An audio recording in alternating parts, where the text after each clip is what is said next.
We'll do it live. Ooh. Oh, we are doing it live. Hey, I got everybody. 1,000 stream points by being in stream last night. Oh, hey. Hey, oh, hey. Hey. Oh, hey. How's it going? That's okay. You're wondering, there's 4 people here. There should be 5.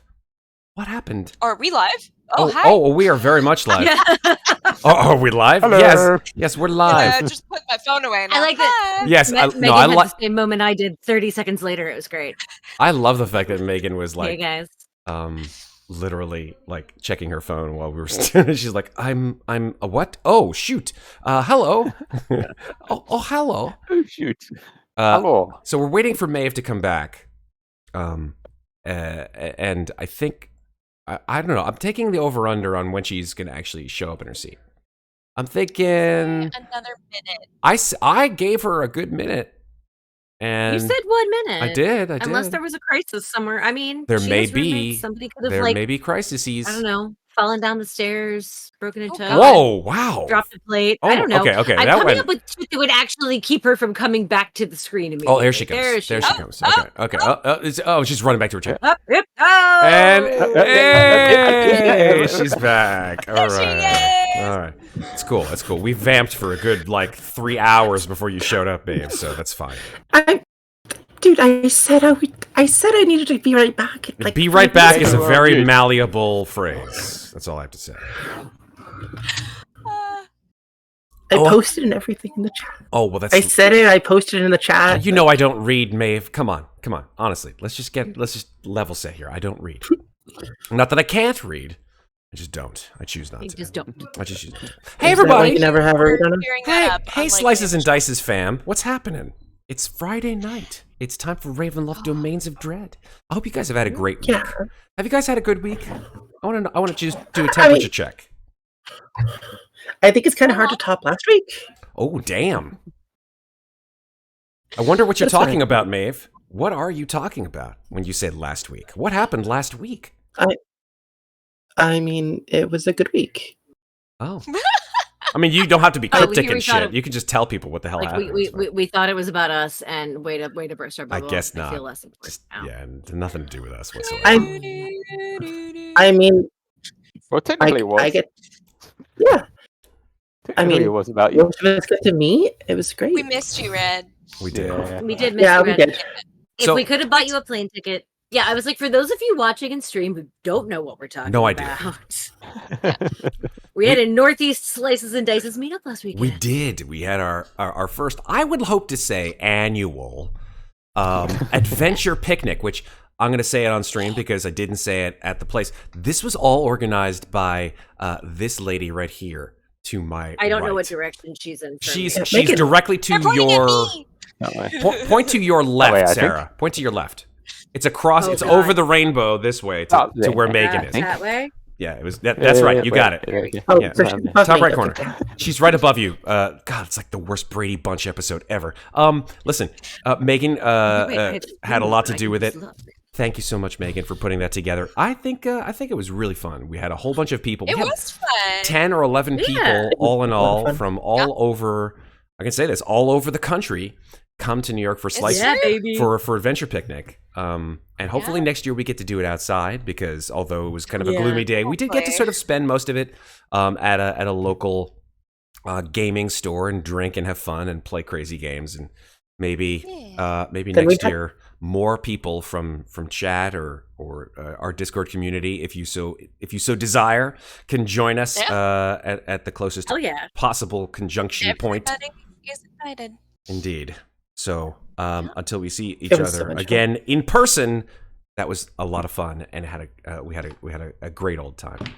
And of course, I wasn't there because I'm across the other side. Of the You just ocean. got to learn to swim like real fast. Yeah. Did take a Ravenloft picture, Red, and we left a little tiny space just for you. Space for you. So As I said, I was a beer in that picture. There was a beer. Yeah, there you go. Okay, so guys, if Fred can't make it next time, we need to get a Mikmick cardboard cutout. Oh my god, that's creepy and wonderful at the same time. So yes, absolutely. Just put like a picture of Red just staring. There you go. we'll just No, assemble. Like, should I be straight the cuts. technically? Yeah, technically, right? One of those kind of things. Actually. Actually.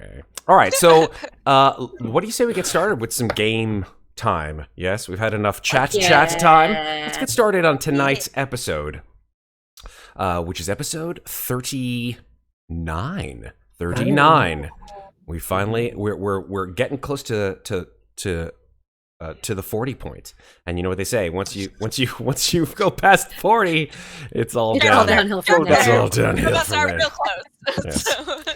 All right, so let's go with some recap of what happened last time on Ravenloft Domains of Dread. All right. So previously, the four of you encountering quite a plethora of very interesting situations in the realm of Mordant. You were possessed by the souls of long-dead adventurers, and in doing so, found the remains of the artifact known as the Apparatus, which was used to magically transmogrify souls from one body to another. Finding, and then, unfortunately, subsequently losing, the two magical implements that could power the Apparatus, one known as the Rod of Hutris, the other known as the Rod of Rastinon, you were made aware that the only creatures who would want to reconstruct the now completely destroyed Apparatus and use these rods to potentially power it were the Dark Lords, Azalin Rex and Strahd von Zarovich. Spending the last semblance of your day whilst still in the bodies that you occupied, either with each other or fulfilling your unfinished businesses, if you know what I mean. Come dusk, you found that the ritual keeping the spirits attached to your bodies had run its course. Exhausted from the day's activity, you came back to Van Rukten's shop, unfortunately not finding him there, and began to set yourselves down to take a long and very well-deserved rest. However, immediately, and all at the same moment, you were attacked and seemingly killed. 4 creatures, 1 a malicious blade-fingered dancer, 2 a clawed and fanged fiend-like creature with red skin, 3 a massive gliding serpent-like predator, and 4 a disembodied hag's head and hands, all attacked you at the same time. However, instead of dying, you found yourselves awakening from a nightmare that left physical marks upon you. Now, the next morning, you have, of course, leveled up to level 9, but now it is time for you to learn what you can about what has just happened and hopefully take next steps in finding the rods of Rastinon and Hutris. Any questions? Fantastic. You missed a few things. I don't care. I don't care, Maeve. We're spicy tonight. These are recaps. If a recap is not the whole goddamn No, episode. If people want to know, I know. they'll fucking go back to the previous episode and watch it again. Well, no, Victor. Don't argue with me, Maeve. Don't argue. I feel like that Kermit gif right now where I'm just like drinking my tea as I'm like watching. I like the other Kermit one, the one where he's like literally just eating his fingers of absolute fear and fright. Oh yeah, of course. All right, Maeve, what did I forget? Well, Van Richten was there the first time we went back. That's not right, The second not the time. second Exactly. time. He That's was right. there. Also, we didn't all stay in his shop. No, but you returned to his shop. No, Yeah. Maeve went back to sleep in the hotel room. Congratulations. I did. Fantastic. There you go. Now she feels good. I thought it, Moynat did as well. No, mine I think went. No. No, she went to sleep in the water. Yes, I did. Yeah. Anyway, let us continue. Let us continue. Indeed. All right, so what do you guys want to do? You guys have all woken up. It's morning. You all have taken a long rest, so you're all back to just a little bit below full health. Of course, having been attacked, you see the physical marks of your assailants upon your bodies. and your hands are shaking with terror. So much so that each of you, I believe, if I'm correct, based on your tokens, had 1 stress point. Mhm. Now you have 2. Oh, I thought you gave those to us from. Did I? Gave those to us. I Definitely. gave Those were all of from the you? Okay. So if that's the case, I yeah, had- I have a remark here that says add 1 stress point to each. So if I gave you all 1 stress, fantastic. That's all you need. However, Should I have 2? did you have 1 the day before? Because you would have I had lost it. 2. You did take the long rest, right? So long rests get rid of your stress, Mhm. right? Full Yeah. stop? Or My partner. Yes. Yeah. Yep. because Long I had 2 stress points before the long rest. Yeah, long rests are not. They're not like the very draconian methodology of exhaustion. Stress goes away Okay. with sleep. Okay, that's what I was Thank getting God at. that it does, because Mm-hmm. Yeah. that would be really, really rough if it Yeah. was like, oh, I have 4 points of stress. I take a long rest. Now I have 3 points of stress. Right? Jesus Christ, who do you think I am? No, it's Really not real stressful life, Matt. It's D&D. That's right. That's If right. it was real life, we'd all have maximum stress all the time. Yes. Yeah. There you go. Ugh. After every day, I'd come home with 17 stress. That being said, Moynot What do you think will was the drinks? emerge from the water, naked as always, find the like nightgown or whatever it is she walked down to the water in that she like sort of left tucked under a rock, and begrudgingly put it on, and move through town looking much like just another ghost, with her pale skin and bedraggled long wet hair in her nightgown, and make her way back to Van Richten's shop where she assumes the others will be. Okay.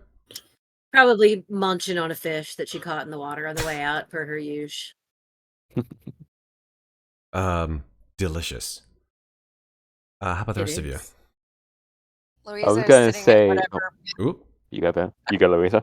Okay, Louisa's sitting at whatever passes for a dining room table at Van Richten's, and she has pushed all of the coffee and all of the tea aside and taken a teacup and just is continually pouring wine out of her flask and putting her flask back and then lifting the teacup to her lips. Okay, and then.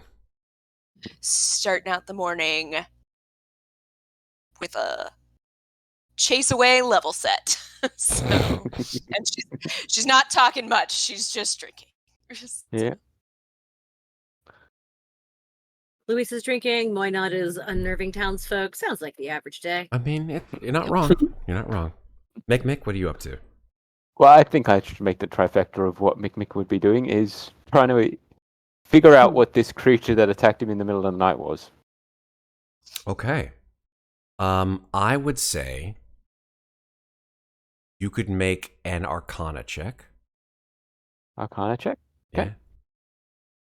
Yeah. Just a basic Arcana, not disadvantage, advantage, nothing like that. You already have a stress point, so I think you're okay with just making an Arcana check. You said this last time. You're like, I was like, make a perception know. check, and you're like, you mean you want me to do it That. with disadvantage, right? I'm like, no, just make a damn He perception loves to check. hobble Right? himself. It's Let really me good, just- though. Let me just take a 22. shotgun and blow away my foot. Hey, would you like me to make an athletics check? I mean, He's already give learned himself that another with foot. this character, he doesn't. Yeah, exactly. He doesn't need all of his appendages. He can just build more. We have the technology. Oh my god. We can rebuild it. This is the He's the jank. 5 million copper man. I was gonna say this is the jankiest $6 million man reboot No, I've copper ever man, known. not Copper Man? Okay, fine. Copper Yeah. Man. He's the 6.5 copper man. Yeah. Thank you. You know, that's not that much money in D&D terms, right? I'm just gonna be honest with you. It's not. No, It's that was really the not. point. I mean, he literally showed up to make a bed sheet, though, so I'll be surprised. Yeah, but you know With a what? You table don't, you leg. don't have to be cheap about it. I mean, come on. Let's give him some gold pieces at least, or like. I you was looking for I needed the right number of syllables. know. Okay. Exactly. Same thing. Jeez. All right. Fine. That be that. Oh well, you know what? Your hijinks have 22? your hijinks have Oh, no. spurned on chat as 2 people from chat have granted Oh, us geez. common Taroka pulls. 2 of them. 2 of them. There we Damn it. go. So we'll find out what I happens wonder. after we determine Mikmick's ridiculous Arcana check, which he got a 23 on. Mikmick, Minus That's 1, 22 which is stress. 22, whatever. It's over 20. It's still a pretty darn good number. I would say with a For 20. once, I didn't roll under a 10. Hey, don't jinx yourself the other way around.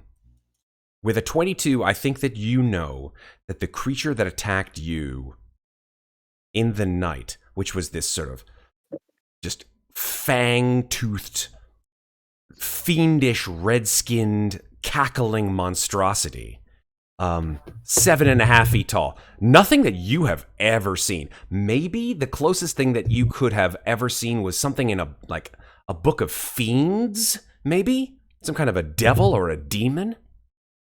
Nothing categorizable from your perspective, though.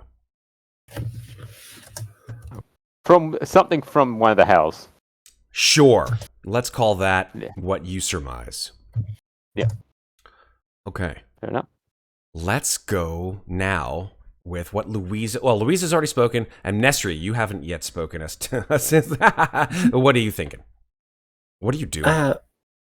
Well, I haven't used this voice in forever. Oh, thank God. I mean, it's the best voice. I love this. Well, I think whatever. Anyway, I've woken up Mhm. in a rather nice inn room.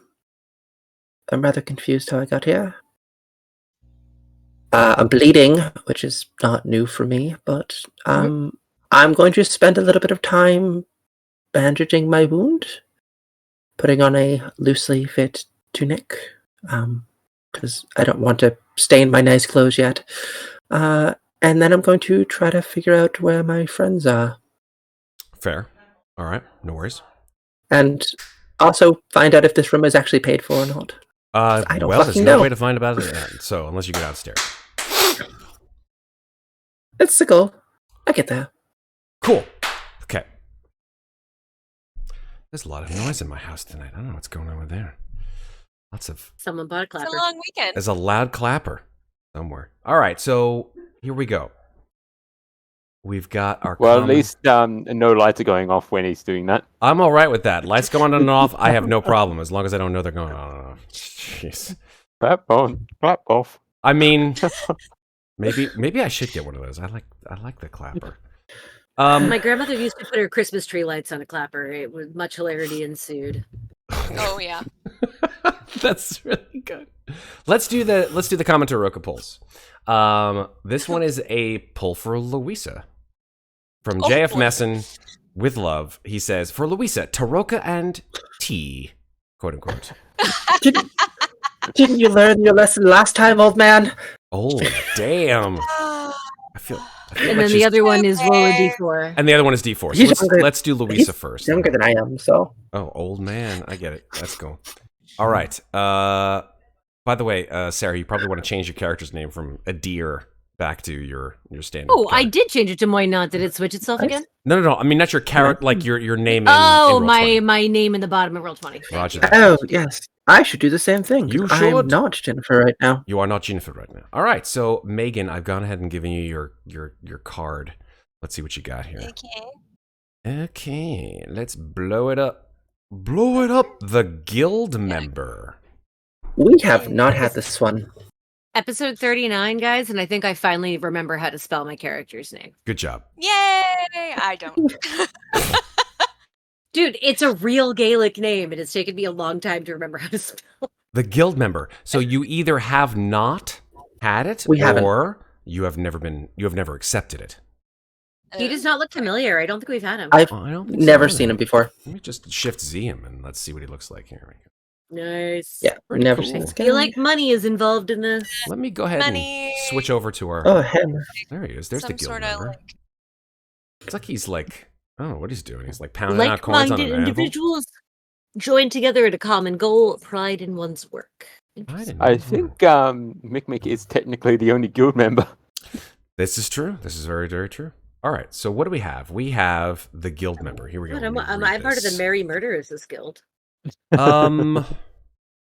Louisa, when you awake and start drinking, I think you drink you drink a lot, I would think, in the morning, like, and like your eyes are bleary, and you have maybe you're like at the table, like you're at the kitchen table, just like drinking your tea.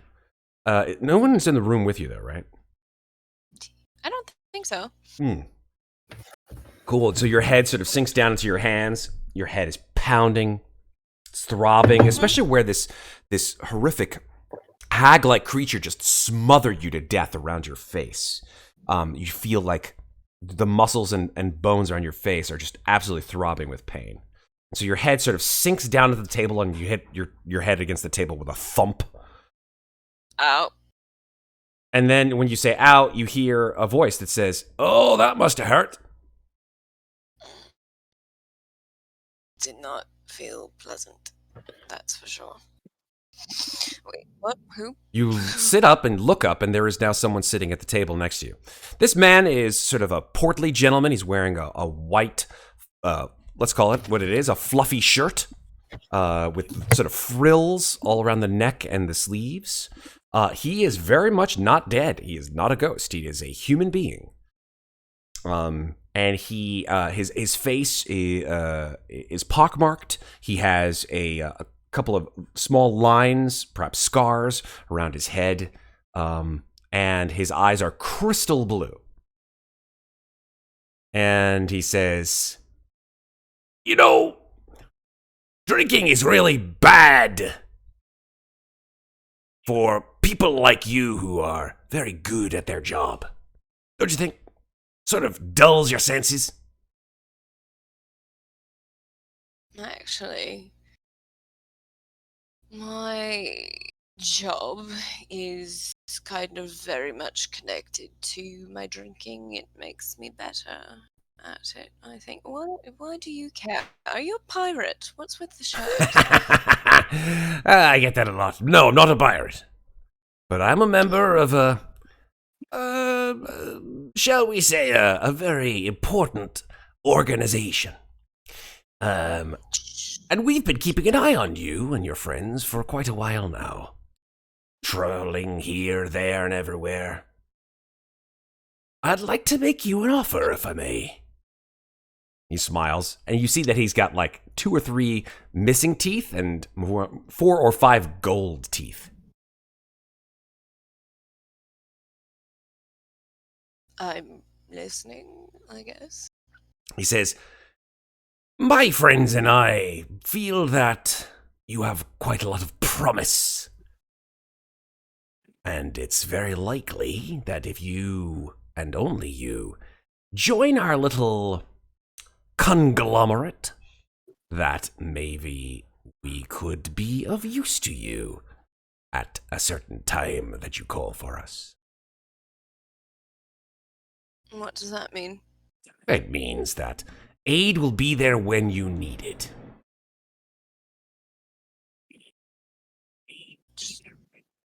Just whenever I call and say, "Hey, man who's not a pirate, come help me with..." Oh, no. What? I will be more than happy to give you a very special symbol of our organization. All you'll need to do is flip it in the air, and we'll come a-calling. And you'll help me. We'll help you, but you have to, of course, join our little company. No, I grew up in a place with a lot of fairies, and I learned never just join something until you see all the pages of the contract. So I'm going to need a bit more detail before I just join your crusade. Well, it's not like that. But if you are declining my offer, I understand. Perhaps someone else in your group will be more complacent. Complacent. That sounds like a Fine. All right. If you want to talk to someone else, Mikmick, why not? You turn and And you if- sort of start screaming for Mikmick, and then you turn back to where he was sitting. Gone. Fucking hell. So you're not even going to tell her what the mechanical thing was before she turns it down? Nope. Oh, Matt's getting tough here. No need. She didn't. The fish did not bite the hook. Sorry. So she doesn't get the bait. So she doesn't get the worm. So she doesn't get the the- lot pay. Around lot pay. I'm not falling for that. Oh. And Louisa just kind of hiccups to herself and goes back to drinking her not tea. All right. Well, I mean, after that, after Mikmick Perry hearing the call, he would probably come in at that time and see Louisa already in the middle of drinking. And so and be like, she's seeing things again. Excuse me. Never once seen anything that was not that. Well, maybe I don't know. I'm going to have to think about that one. I'm going to go ahead and Yeah. shuffle and now determine who this this second card goes to. Are you rolling a d4 or a d3? I am rolling a d3 since Louisa had her shot. So we have Muadnhait, Amnestria, and Mikmick. Muadnhait 1, Amnestria 2, Mikmick 3. It is Mikmick who gets this one. Mhm. Mikmick says, I want to get the guild member now. Well, you may. We'll find out. I might. did You shuffle. shall That would be see. really funny It would if be he funny. just shows back up and is all That like, would be well, funny. this one screwed up her chance. You know what? Don't destroy my dreams. All right, here we go. I mean, your dreams are our dreams, Matt. I don't think so. Here we go. Let me deal one card to Red. There you go, Red. There's your card. Please be it. Please be him. Please be him. Please That would be be him. amazing. Let's Nope, go. it's not him. Oh, it's not him. Aw. All right, it is the Paladin. The paladin. Oh. Just and noble warriors, those who live by a code of honor and integrity. I don't know if we've had him before either, actually. I don't think we've had him either. I mean, Mhm. yeah. But the funny thing is, I just came off having Smite, so Very telling. It's very telling. All right, here we go. Let's see what the Paladin does. he also has white hair. He does. Hmm. Yes. Okay. White hair and Technical- seemingly copper armor. What What is this, man? Mikmick, I think that maybe sort of Meant to be. tingling with some kind of extrasensory feeling as you walk towards the sound of Louisa calling for you. You stop in your tracks as between you and the door to the kitchen, a glowing ghost-like figure appears. This one, instead of being sort of translucent, however, is fully opaque, but is sort of floating in the space that you reside in, meaning like right in front of you. This figure looks exactly like the figure on the card. Covered in this sort of golden armor, very similar to yours, very much the same kind of style of haircut, white hair, not a gnome. I mean, not everybody can be taller. perfect. A little bit taller, very human, and sort of opens his hand in a gesture of peace, and places his hand outward toward yours.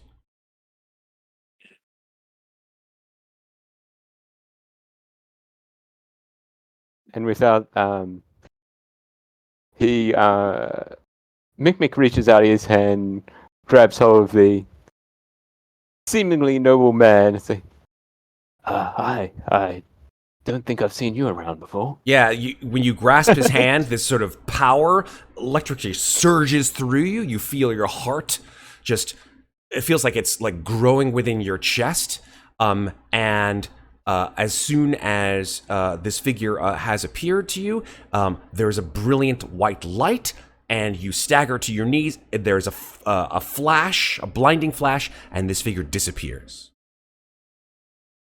I would consider that what you have done is accept Did I do that? this thing that this character has granted you, which is to make you immune to all diseases or poisons for the next 24 hours. Like I already am. But I think you already are. So I Oh, don't yeah. think that really did very much except make the card cursed. So grats. Good job. Thank you. Good job. Thank you so much. See, that's happy. I'm happy now. Yeah, You're beaming. I'm beaming. All right, that's it. You're beaming with Matt likes the to Christmas. Let me take that card back. Boop.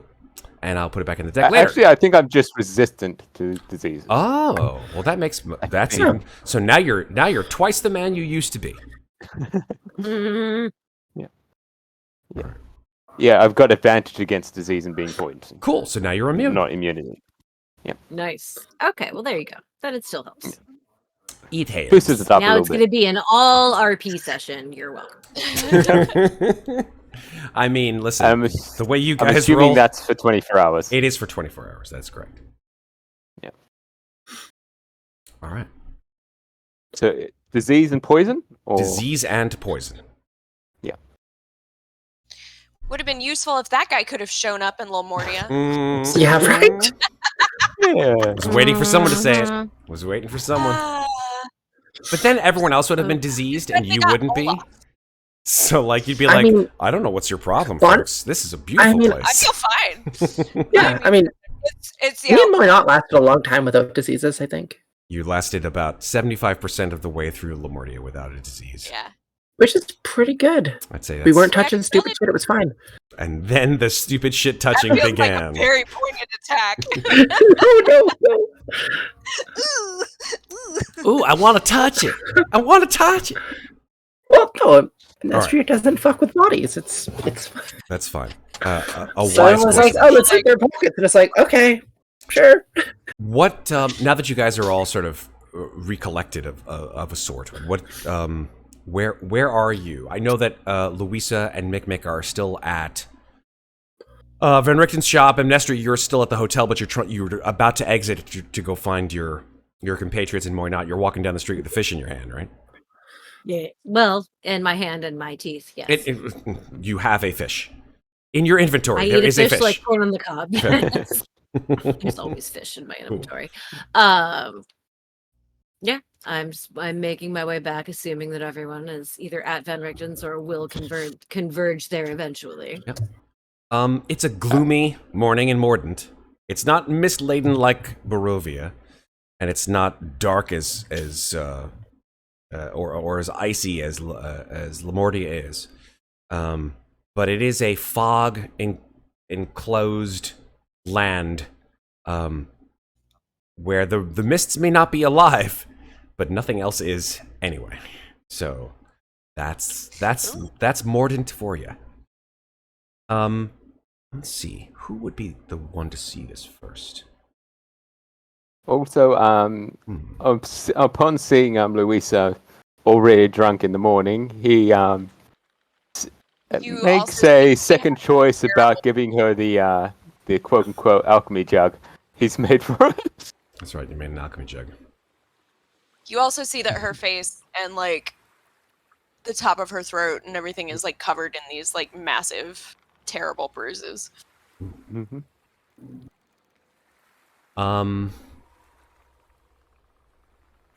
I think, yeah, the folks in Van Richten's wouldn't hear this first. I think that Amnestria would actually see this first, because you're closest to the shop, but you're not.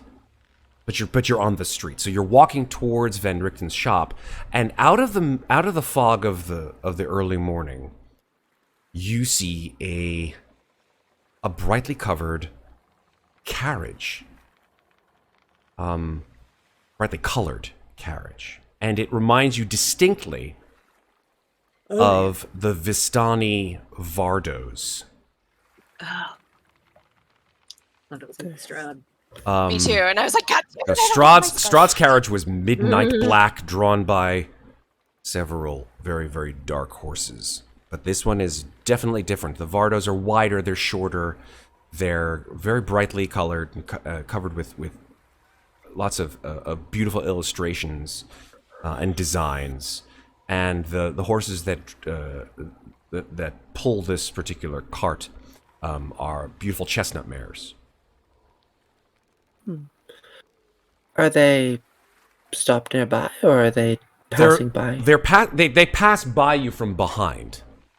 And so you're able to see actually a couple of different people, one who drives the wagon, one who sits next to that person. The person who is driving the wagon is a young woman. She has her cloak up over her head. She's wearing sort of a dark gray, almost black cloak. And she has... What? Is there... Sorry. That's okay. There's a motorcycle. Oh, that's okay. I was like, Deciding it sounded like a chainsaw for a second. Yeah. Sound like a monster. Pretty good. Good sound effects there. Yeah, the person who is driving the wagon has a black cloak. She sort of looks at you fleetingly as she drives the carriage down the road. She has a young face, a sort of round face, and she has a scar over one eye. A sort of, it looks like a fresh scar, actually. And the person sitting next to her, you can't really see them because they are covered in a cloak. But there are two people, at least, on this wagon. Just sort of reach up and touch my own scar and watch them as they go by. Okay. They seem to be heading in the direction of Van Richten's shop. Well, I mean, I'm going that way anyway, so I'm going to go towards Van Richten's shop. Okay. I think that why not? Coming from the harbor, you see probably 100 feet from you. You see this carriage moving slowly off and slowing to a halt in front of Van Richten's shop, and then you see Amnestria, perhaps 80 feet in front of you. I'll just continue moving until I come side by side with Amnestria, and I'll sort of look aside and say, "Well, good morning. You look." I look what? Different. I mean, my hair is always... Well, it's not always orange, but it's usually orange. What do you mean? No, not your hair. There's just something about you that looks, I don't know, different. Maybe you've got too many clothes on, and she's gonna keep walking. That was... Amnestria is like wearing like a loosely fitting blouse at this point, and her usual pants. Like you can see there's like a little bit of blood coming through this blouse. All right then. I know even if I made a roll, I wouldn't understand what she meant by it, but can I make a roll? I mean, I would just leave it. Ignorance is bliss sometimes, right, Maeve? Yeah. Ignorance is bliss. Just let it go. I like to know things. I know you like to know things, but sometimes not knowing, that's the best choice of all. I think that... I suddenly want to start singing the G.I. Joe theme. Not knowing is half the battle. G.I. Joe? No, we just need to get Miss Deadeye onto that. It's because Ginny made her turn around while she got dressed that she's like, all right, I'm going to lean into this because it's hilarious. Fair. Amnestria sort of thinks, wait, I mean, she did see me in the bathtub that one time. She helped me scrub all that blood off. Maybe that's what she meant. I don't fucking know. Hand wave. We're all about the hand waves tonight. Just hand wave it. Hand wave it away. Fair enough. Louisa and Mikmick, I think that hearing the clop, clop, clop of horse hooves and the sound of wooden wagon wheels come to a stop in front of the shop, probably are alerted to something happening outside. Oh, come on. That might be our help. And Louisa puts both hands on the table, kind of shoves herself to her feet. Stays there. for good 2-3 seconds while she figures out, do I actually have my balance? Do I not? And then it's like, yeah, all right then. And then take one step and boom. just bam. Like, I'm fine. That's Step. fine. I'm fine. If she does trip, she'll just turn it into a little front somersault and come back up because Willy Wonka style. what she told the guild Yeah, Willy Wonka yeah, style. what she told the guild member is true. Being drunk helps her with her monkeydiness. So It's a happy place. What did you just call it? Her monkeydiness? Monkey I called it Monkey-ness. her monkeydiness. I love it. Yeah. I like that. Thank you. Thank you. It's because I desperately wanted to play Cats and Catacombs and have that character be my first monk so that she could be a monkey because that Oh, that's so cute. just It should have been a tabaxi. That- oh yeah. Or Well, thank you. Hold on, let me see if there's a card that changes your race. Hold on for 1 second. a monk kitty, not an alchemy kitty. Yeah. Look He's at like the if Paladin, there actually is and one that can change She your race. finally shows up, finds her husband, finds her child, and is all like, "Surprise! I'm a cat now." We love you anyway. Palace cat paladin. All right, so Louisa, Yeah, you right. get up. Your balance is decent. Mikmick, you watch as Louisa controls herself in her monkeydiness. Thank you. What do you want to do? And she heads towards the front door to see what this whole carriage is about. As you reach the door, you do through the front windows of the shop see this carriage, beautiful Vardo. You're familiar with Vistani. They did show up every once in a while in Kartakas. For the most part, they would leave the residents of Kartakas alone, especially Amherst, because they knew what the Amherst guys were really all about. I mean, let's just be honest. These guys were Those show people. assholes. fucking actor losers, Fucking because weirdos. all actors, Goddamn right? weirdos. Actors. Am I right? worst. Am I right? The worst. Careful, we're gonna turn into the Guardians of the Galaxy Christmas special. Oh my god. Yes. Guest starring Kevin Bacon. As Strahd.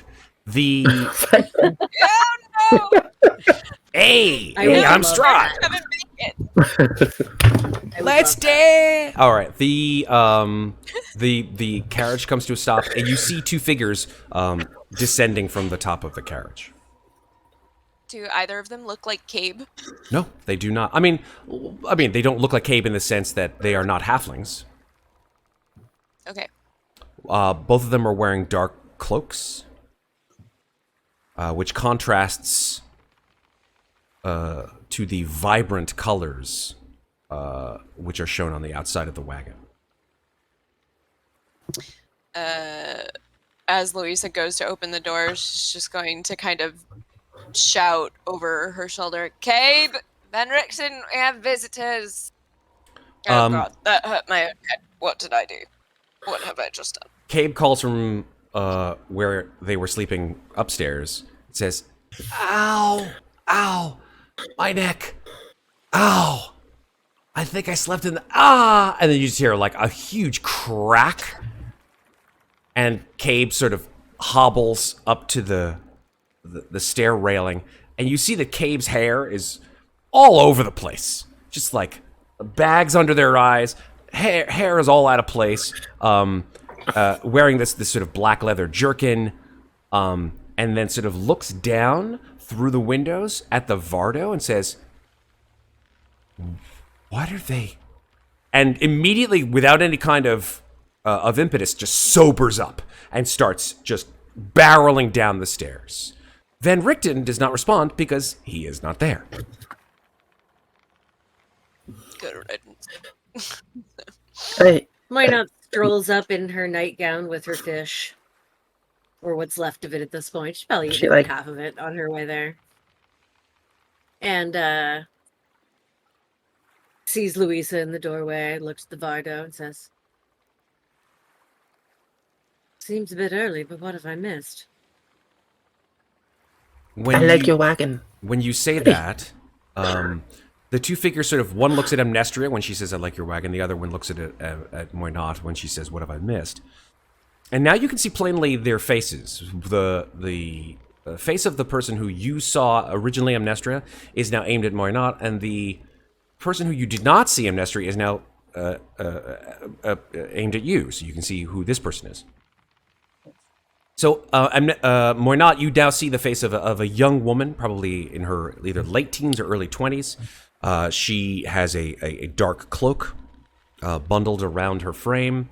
She has a light scar over her head, and let me give you a token. Hold on for 1 second. Hey, tokens. Tokens! Token. How dare you tokenize my fucking NPC? This is not. We don't token. This is not a token. Here we go. This is her. Except Is that a king? wrong token. Wrong token. Damn it.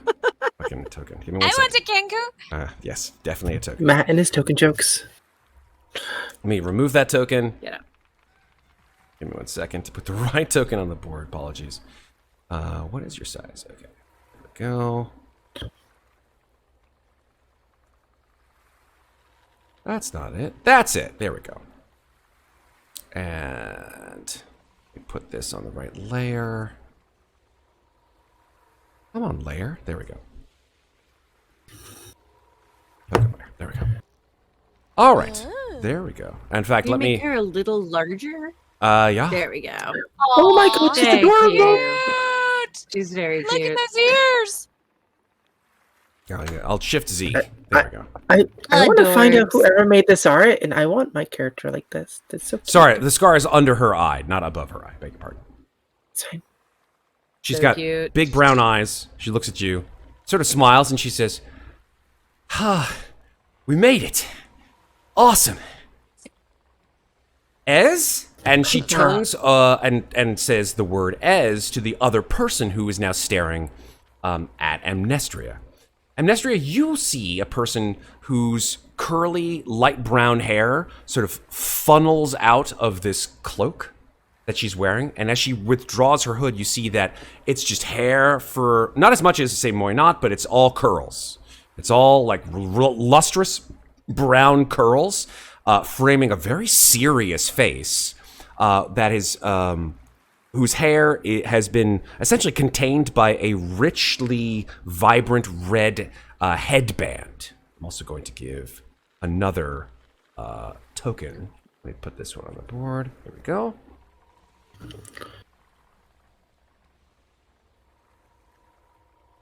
Oh, nice. That is some hair. Yeah. There she They're both goes. so pretty. Very nice. Bones in her hair? Yeah, you see little trinkets that are sort of weaved into her hair. They're tokens or they're coins. You're not quite sure. Not bones. Bells, which sort of tinkle as she moves her head from side to side. And she has this wonderful brocaded red, like blood red doublet. And she has a sort of an aquiline nose and very sort of full lips. And her skin tone is like an olive skin tone. And Both human. both human. Okay. She looks at the four. Well, she looks at Amnestria first, and she says, in a very slightly accented voice, she says, "Which one of you is Dr. Rudolph van Richten?" I'm kidding. I know that none of you are Dr. Rudolph van Richten. Well, I mean, Where is the old goat? I like I you. have no idea. I actually don't know either. He hasn't. Yeah, I called for him and he hasn't come down. So The person who was called Ez looks over at this young woman and she says, "You see, Muriel, I told you.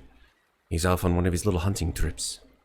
"But he said he would be here." "Well, disappointment is something we all have to get used to." especially with him. Tell me about it.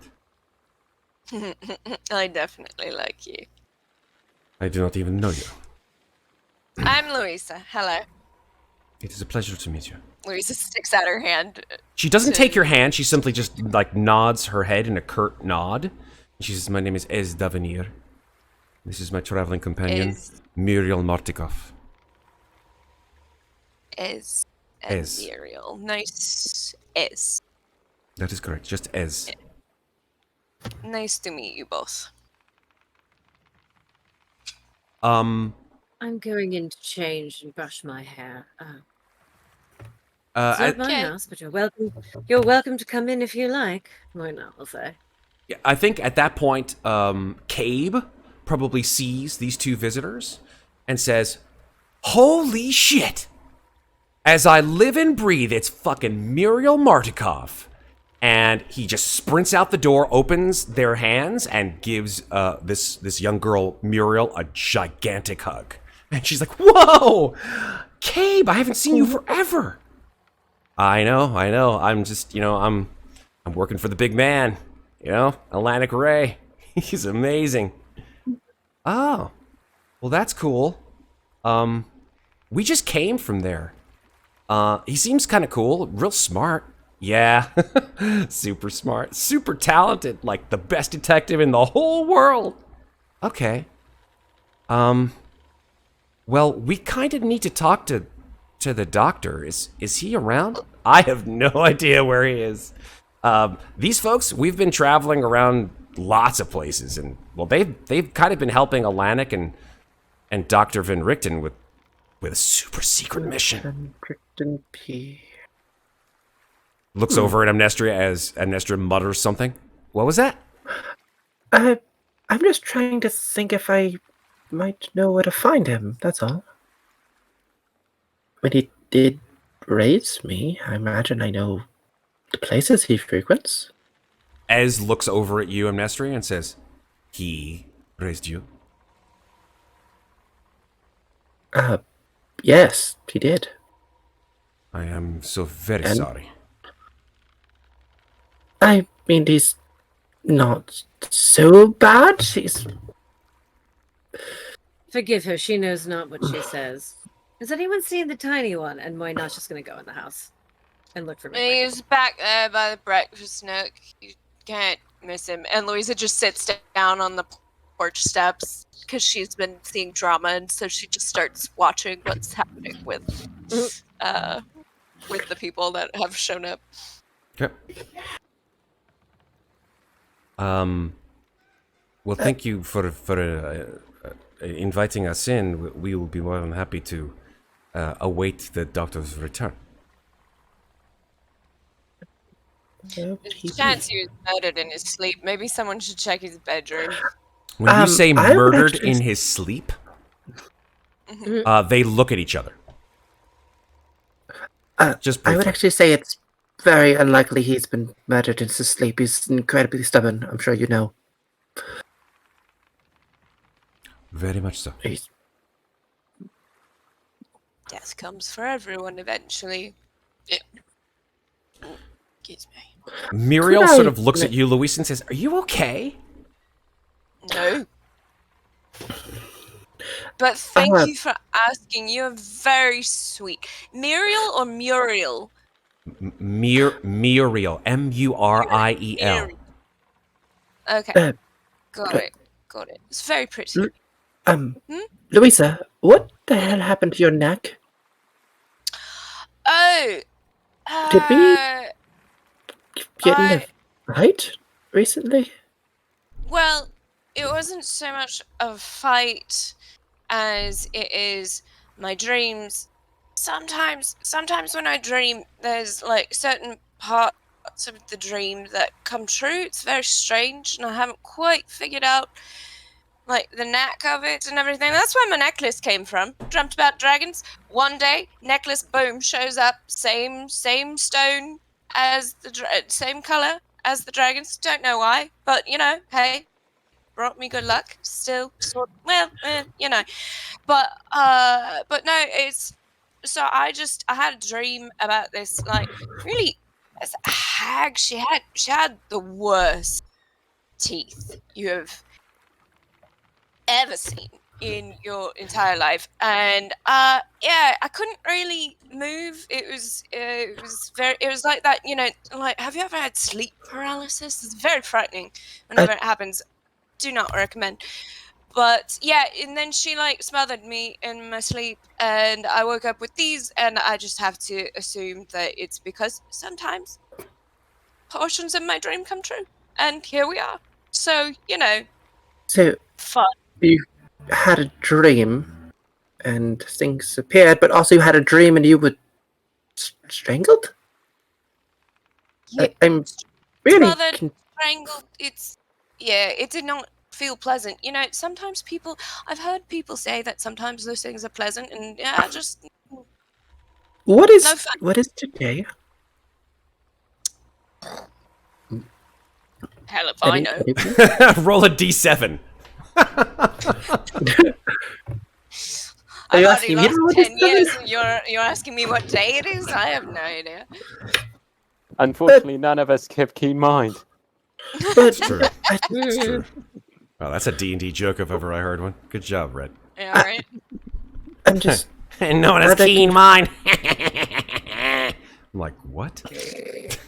well, I'm just rather confused. The last thing I remember was performing a séance at my family's estate, and then I woke up in a rather nice hotel room with a wound on my shoulder, and I don't really know what's going on. I would like to figure that out, please. Wait, you don't remember coming back here yesterday morning? Uh, You went, or yesterday evening. It's sad. It's strange. Yesterday evening. You don't remember coming back here? no? I knew it wasn't I- you. I knew it was her. What? Knew it. Wait, what do you mean? It Did was have white hair when you came here before. I think they're Yeah. still If that outside. means Yeah, anything to I you. think you're still inside, Mick, because you haven't really. I don't think you've gone Yeah. outside yet. No. I Okay, feel like I mean, And I have come in they're to at the find door. you. That's right. So, That's right. Mick, you are being sought out by Boynot at this point. yeah. You've been relayed by my not. Yeah. Sorry.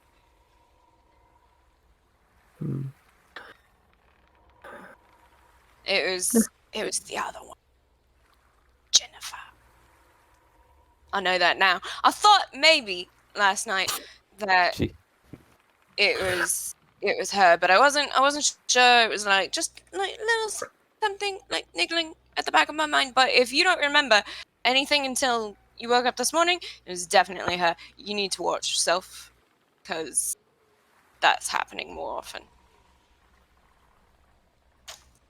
That's 3 now. Since I've met you, anyway. Maybe 4. I don't know. So, hearing this, Amnestria, I think I'm not quite sure what it is that you're going to say in response, but I'm going to just do a quick cut to Moynot and Mikmick inside the house. perfectly fine. Go for it. Moynot will walk towards what she assume Louisa means by breakfast nook.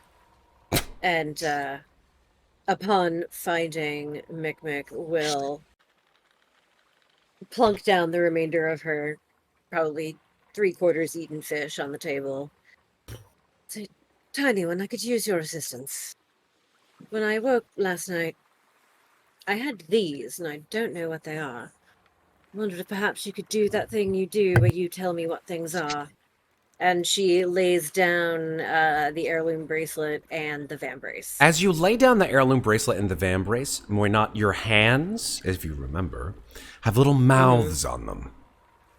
Yes. And as you lay the vambrace and the bracelet down on the table, you, of course, have been holding this fish and been chewing away at it. And you see that there is little fish, pieces of fish flesh stuck into the teeth of your hands. That's interesting. Hungry hands. Hungry She'll handies. she'll sort of pick the fish bits out of the teeth and then eat them herself. Yeah, as you pick them out, like you see the teeth going, like you're taking away food from a baby. She's kind of fascinated. She's like, Muadnhait has Picks finger up- food. as Mikmick is doing what he does, she will sort of pick a piece of fish off the fish and put it in the little mouth to see if it wants to eat it. Feed me. No, it's not like that. It's not like that at all. I swear to God. Oh my god! Don't do that. Feed me more, not feed me not. I love it. Feed me more, not. Here we go. Feed me all night We knew what was going to long. happen. Ravenloft Domains of Dread, the musical. Let's make it happen. Matt, you were not in chat. You missed the Merry Murderesses of Oh no. the Merry Murderesses. The Merry All Murderesses of the Deep Blue Sea present the Shipwreck Tango. Oh Oh, there you go. my God. When And was then this? his ship ran. It was much earlier on when you were doing the guild guy. Because I'm like, I belong to a guild. I'm part of the Merry Murderesses of the Deep Blue Sea. And then it was his ship ran into my rock. It ran into my rock 9 times. Oh boy. That's good. Okay. Is it a marionette band? Oh, Jesus. This is like you're here. You're here. You should be here, Maeve, but you're here. Yeah, it's not You're your like, best. that was a I mean- reach. Even the hands are probably just like, Oh, they're Nah, not going to it's give me a just- thumbs down? yeah. Just more not a three-piece you band hear at a the moment. subtle. Yeah. Yeah, It it's was got- more not they the give one of time that around. faces. Exactly. They're Not like, the time around. yeah. They're like, So yeah, I mean, like you take little bits of flesh and you sort of like Yeah. gingerly feed your the hand. your hand my hand My mouths, mouth hands, mouth hands, Yeah. hand mouths, whatever you want to call. hand mouths. And yeah, they chew hungrily Do I, like- on the fish. Do I feel them eating? Like, do I gain sustenance from them? You do not gain sustenance, but Okay. it is a very strange sensation to know that your hands are Hungry. more than just hungry; that they are. Hungry handos? Think of it like this. Think of it like, and I was gaining some inspiration the Are other they day. bags of hand holding? They're kind of like the tentacles that Doc Ock has, Okay. in that they are a separate. The hands themselves are yours, but the mouths are separate entities entirely. Okay. Each with their Are own they personalities. As she watches Are they hands this, holding? as she watches this, she Mikmick's got the hand of holding. all of you. God damn it! Let her Giant talk. creepy roleplay Let her over here. fucking talk. Let the woman roleplay. But so she's sort of just very like almost scientifically just.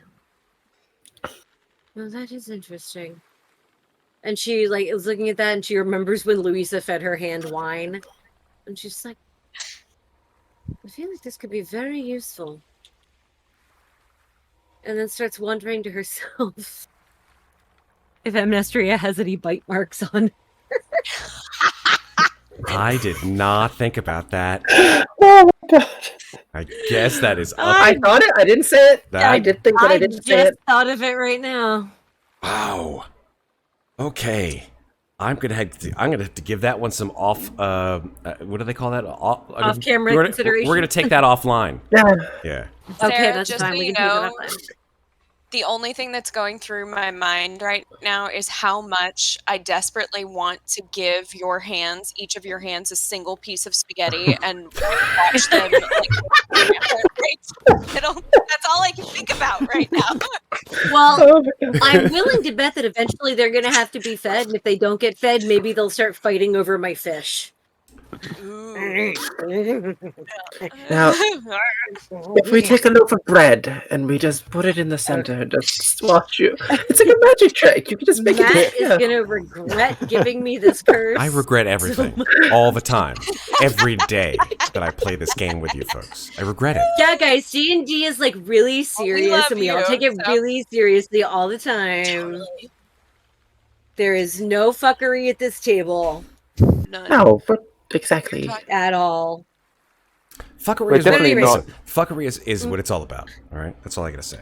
so, Until it's Happens at the not, end. until it's not, and then so it's To- like it vacillates between like fuckery and emotional damage. Fuckery, emotional damage. Yeah, fuck. One night this, one night the other. This is why we get along with Mates of Fate so well. Exactly. Exactly. All right. Because without the to fuckery, recap, there cannot be the emotional damage. emotional damage. The emotional It's damage. like The a fuckery is how we role-playing cope with the PB&J. emotional damage.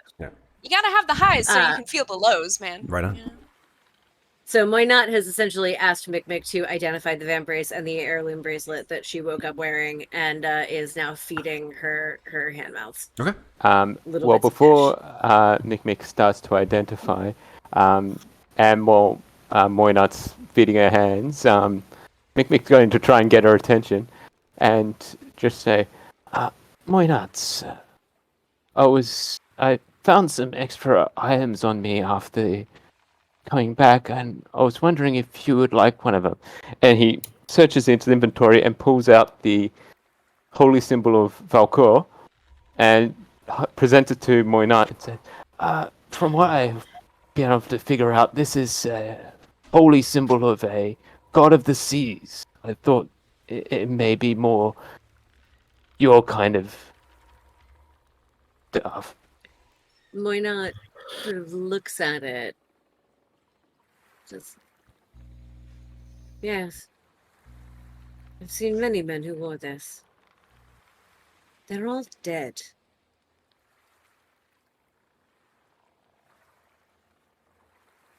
She'll take it. Her nightgown doesn't really have any pockets, so she'll just kind of set it down on the table next to her. Okay. Yeah, I just wanted to know if that having that holy symbol conflicts with her warlock patron. I Well, mean- she's not. Well, Yeah, How would you considering know? what Moynat yeah. what Moynat has going on in her head, it doesn't actually, because she's not worshiping it. She's Right. sort of. Yeah. She just sort of takes it, and she did say, "I've seen many men who wore this token, and they're all dead." Mm-hmm. Yep. And then Mikmick will start his identifying. Okay. I'll just fast forward to the 20 minutes later mark, where you are Yep. able to identify ritually both of these. Or you want to go items. back to Amnestria and Louisa and No, that's the fine. Well, Bastanis. I think this is easy enough to do. So, the bracelet that you received, Moynat, that was a gift from that snake. No, Which the is- bracelet was a Deer's family heirloom. Oh yeah, that was from the snake. That's right. The snake did bring her the heirloom. The snake brought you Yeah. the bracelet. The snake that said, "You get what you get, and you don't get upset." That's right. The vambrace was in the ocean. Correct. The vambrace was on the skeletal figure that was in the ocean. Yes. So the diamond encrusted bracelet that you received is not magical, but it is. I can see what maybe identify would probably give a gold value to it. Right? It's not like you have to go to an appraiser for that. And identify would probably do that. It seems to be very valuable. Actually, it's about 1,000 gold pieces. Damn. Nice. Very, very valuable. The vambraces, however, are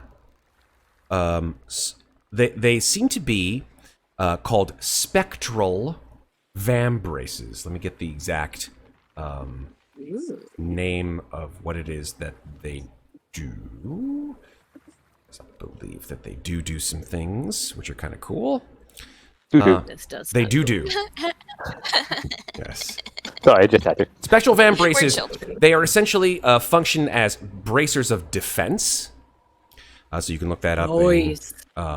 in the player's handbook if you'd like. That'll up my AC. That is very helpful. by +2 if you wear no armor and use no shield. The vambraces themselves are sort of fashioned from pitted, rusted iron, and have short lengths of leather and iron straps affixed to them. However, while wearing the braces, you have disadvantage on stealth checks to avoid being heard because they're so clanky janky. Okay. So that is what they are. So spectral. So And that's basically, it? like Okay, then heavy that- armor gauntlets. Correct. That's actually not as helpful because my armor is already. That would actually be lower than my AC with my armor. So, all right, never mind. Not as cool. I don't know what's spectral about them. There's nothing spectral about them. I mean, they're made of spooky shit. I guess that's the reason why they're called spectral Spooky vampires. Because they're from Yeah. a skeleton, spooky shit, pitted iron, spooky. I'll probably get sold. Damn it! I was hoping for another helpful curse, but whatever. Helpful curse. Hey, turn up, you're not good. Okay. I think I'm only using one of my attunement slots. I was hoping for something cool. What can I say? give it time. You're only at level 9. Yeah. All right. Okay, I think with that, I think that Ez and Muriel go into the house. And so they open the door.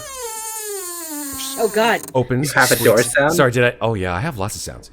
Door squeaks with. I had with no rust. idea where that was coming from, and I got really confused. I don't have any attunement slots. And I think they shut the door behind them, and you now just hear the sort of the interior of Van Richten's shop. Minot will take her new possessions and go upstairs to don her armor. She's not going to don the Van braces because they're not helpful, but she is going to wear the very pretty bracelet. She will keep the sparkly. Maybe the van braces go to Louisa. You could give whoever you want to those things. Well, would they work with an armored defense though? Well, actually, so or would they conflict with the gauntlets? I don't Yeah, think you that she can't would be able to wear Van braces both. and gauntlets. Yeah. Yeah.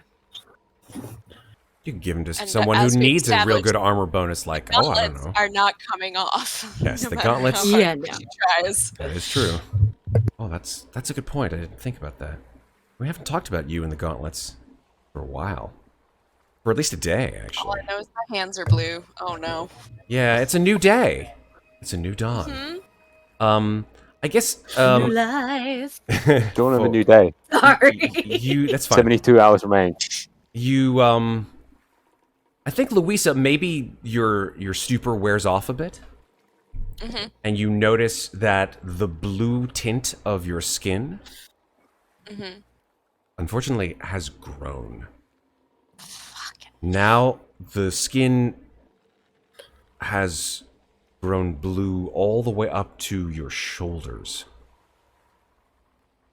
Cool. I'm going to Literally, yes. and also now that you are no longer drunk, I'm going to message you something in Discord. Okay. And please put this into your floss. Ooh. Oh boy. Baby's first flaw.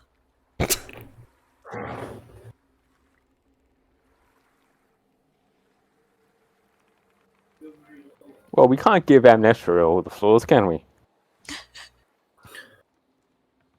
Actually, Amnestria hasn't seen her arms blue before. That's new. She has not. I mean, it's just her hands that she can see, though. Yes. Well, the hands are covered yes, in the gauntlets. So. right. But she's got long. No, the gauntlets only go to like right here, and then you can see her fingers. So you can definitely see her fingers are blue. All right. So I've And sent then you. she's wearing long. I've sent you that flaw, Megan. Thank you. You are welcome. And so I think Louisa, as you sort of come out of your stupor and your eyes are bleary and look at your skin, which has grown this bluish color. You see Ez and Muriel very seriously looking at each other and speaking to one another in hushed whispers.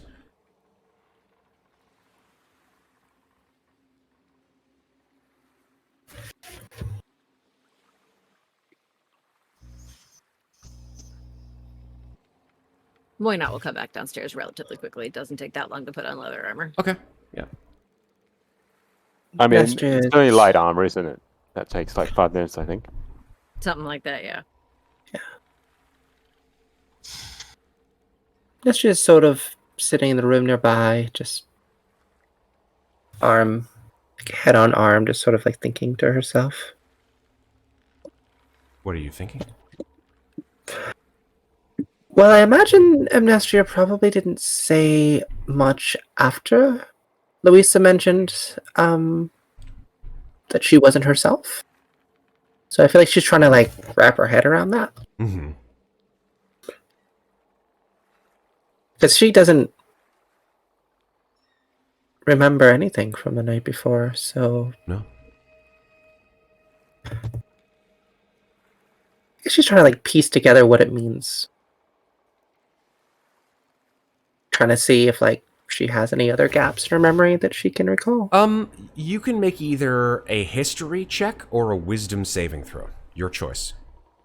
Oh, I know exactly which one I'm making for that.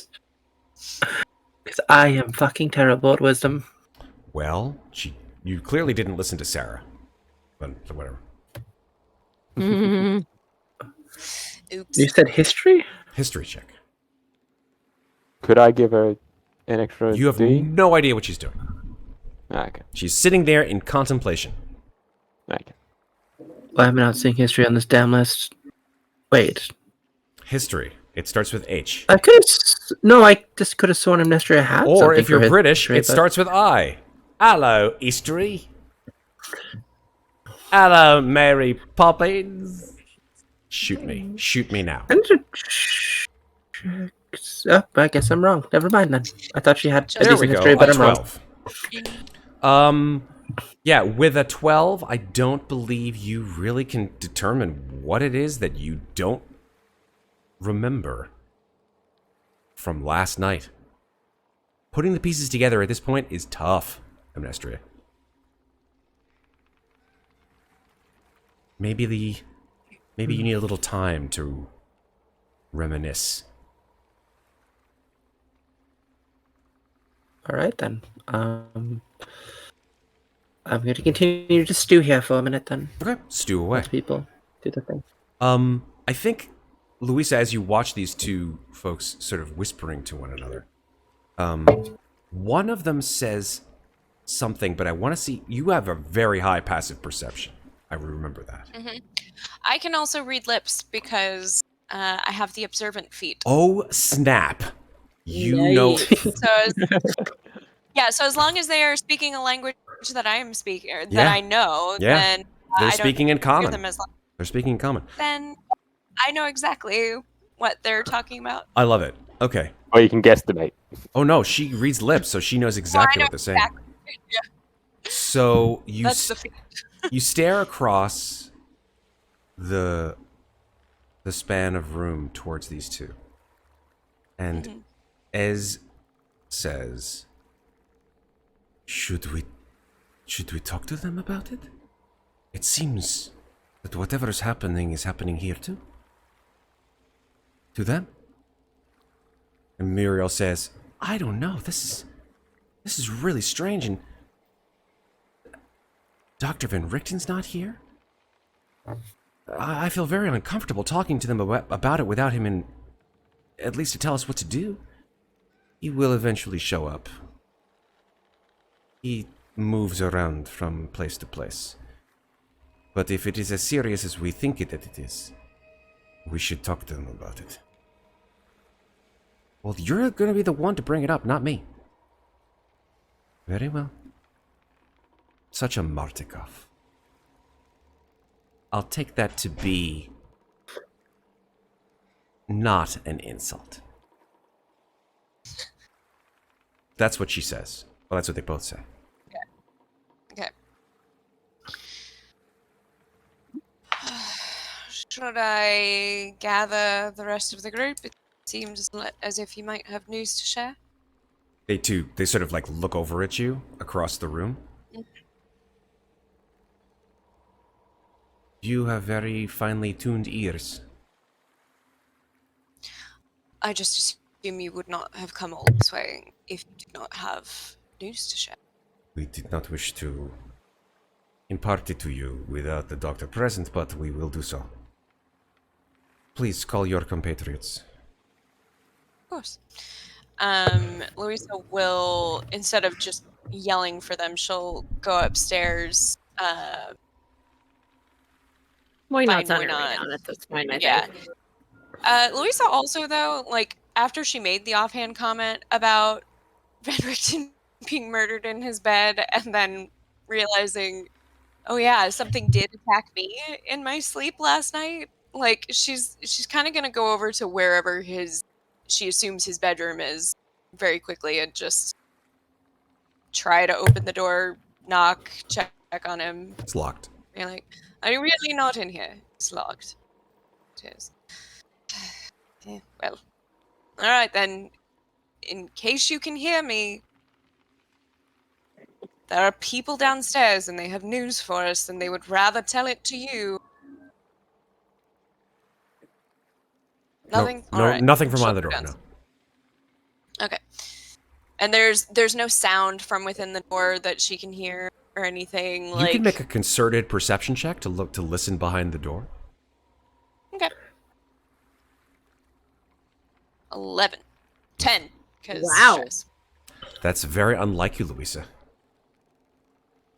Well, anytime she pointedly looks or tries to hear anything, she rolls like balls. It's only when she's not trying. I get it. That's a talent. That's a talent for that. Yeah. Unfortunately, nothing. Okay. She'll go back downstairs. Okay. Moynot, Mikmick Amnestria, there, or does she have to go find him? Yeah. Moynot was on her way down when Fair. Louisa came up. It was like Cool. Thank you for that. they exchanged. Louisa told her on the stairs, and she kept going. Okay. Because she doesn't give a shit if Van Richten was murdered in his bed. Totally fair. I Amnestria, mean, she Mikmick. could use the skeleton key to unlock the door to see if he's using. Doesn't care. I mean, Amnestria is just in the same room where they were, so... Right on. Mikmick, I assume, unless you go off on your own little... Well, he was identifying at the breakfast nook. Then you're there. I'm making attention. Cabe joins the four of you as well. And Ez looks at you all and says, I did not wish to speak to you without Dr. Van Richten present, but from what we have overheard, it is important that we tell you why we are here and why this may have some import to you. 4 days ago, in Port Lucine, there were a rash of illnesses. Is that not right? And she looks over at Muriel Martikov. Muriel nods her head gravely. She says, yes, quite a lot of illnesses. And Ez says, children were becoming very, very ill. So much so that they attained a mysterious malady that eventually these maladies, starting with simple troubled sleep, dreams, nightmares, but they would become more and more intense. The children would often wake up after these nightmares with injuries that they did not have when they went to sleep. And then, days later, when there was no respite for this, they would simply die. And in each case, as this child was found dead, they would have a look of terror on their face unlike anything that the physicians and seers had ever seen. It is now our duty to let you know that such a child has been brought to the chateau of Alanic Ray. Alanic has brought this person into his home and has sedated her and put her under a form of sedation that he calls a hypnosis, where he produces a form of sleep upon them that they cannot awaken from. Which is all for the best, because if these nightmares are conducive to their death, then it is only fair that they retain their sleep. The prognosis, however, if this child was to awaken, is not good. This child's parent brought them to Alanic's chateau. His name was, what was it? And Muriel says, I think she said his name was Jacques Dujo? Yes, and his child's name, Caroline Dinwiddie. Yes, I do not know why the name does not match that of the father. But in any case, Caroline, do not know. And her father have been in the care of Alanic for several days, and that is why we have come here to ask Van Richten for his support. But now that we see that you have had the same result, the same nightmares, the same marks after your dreams, we see that perhaps there is an effect on you as well.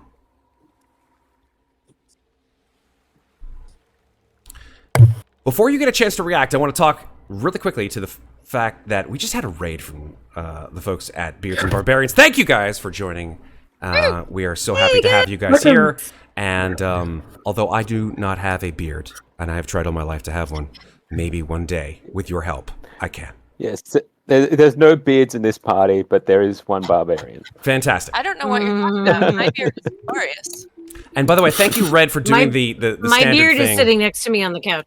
Fair enough. Thank you, Red, for doing the standard thing, which we do for all the folks here who come in to Slices and Dice for the first time and give them a whole bunch of subs. Red, you're the best. Thanks, buddy. Nice. It's a Slice and Dice screen. It is indeed. All right, so that's all I have to say. Back to the game. Moynot will sort of... She'll look at Esamir and say, you say only children? Yes. Children. And you see, like, her hair is down covering her arms, and she's sort of like, you see her hands sort of slide under her chair and slide down or under her hair and slide down her arms. Go. And you say they all die? Yes, they have all died. Do you know how many have died? All of them. But I meant a number. Oh. Perhaps 20, 30. All in the last 3 or 4 days.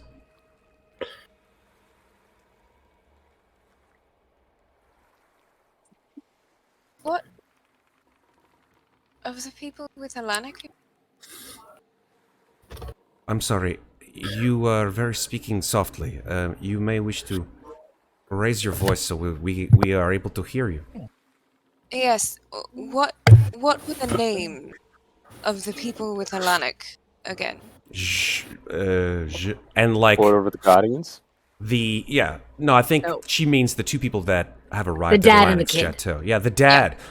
Muriel says, I think his name was Jacques Dejo. Jacques Dejo. And his daughter's name was Caroline Dinwiddie. That's what he said, anyway.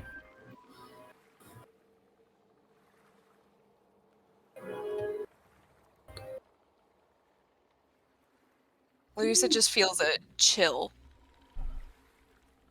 start in her hand and like go all the way her arms.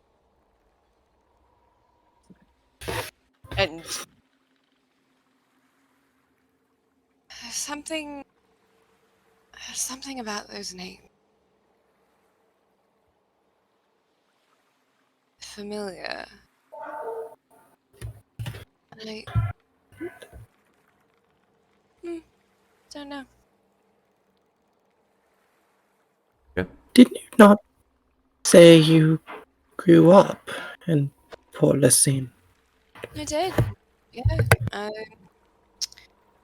After I was married, my husband and we lived there for a time.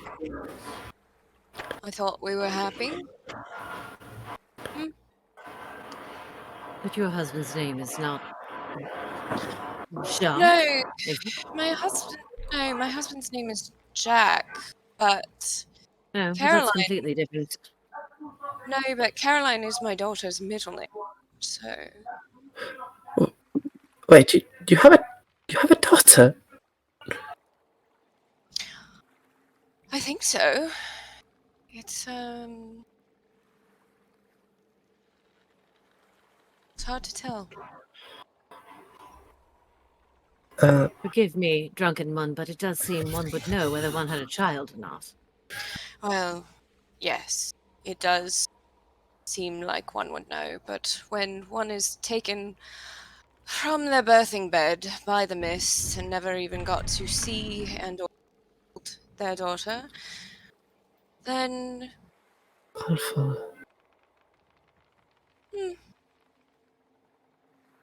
I used to think it was awful. Now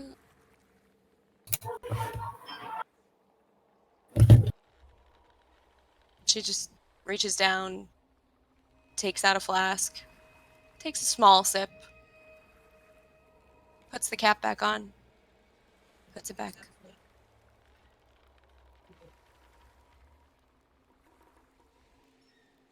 Okay.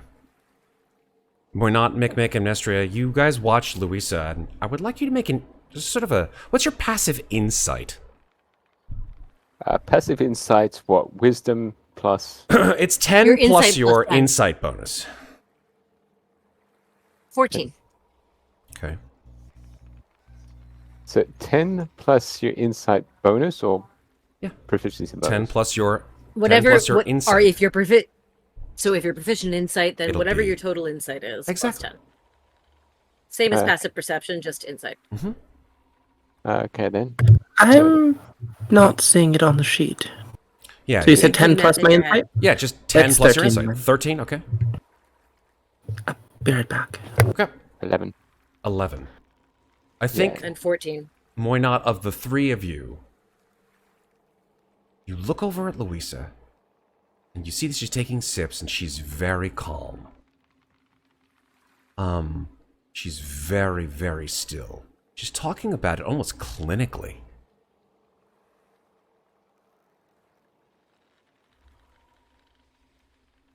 Something's different about her.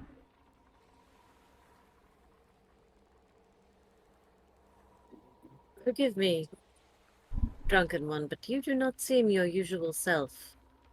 You usually speak more than this. Yes. That's correct. Are you all right?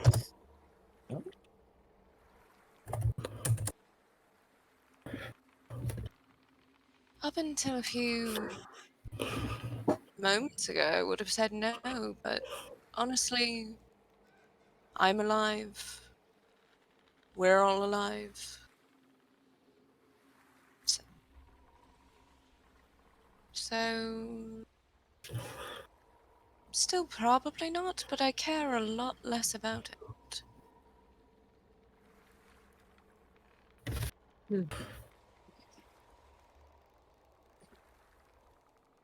Why not? Just kind of let it go. Yep. Could I make a perception check to see if I notice anything odd about her? Physically.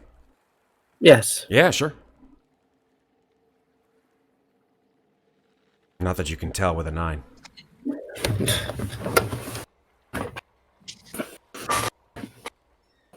Fair enough. I think at this point,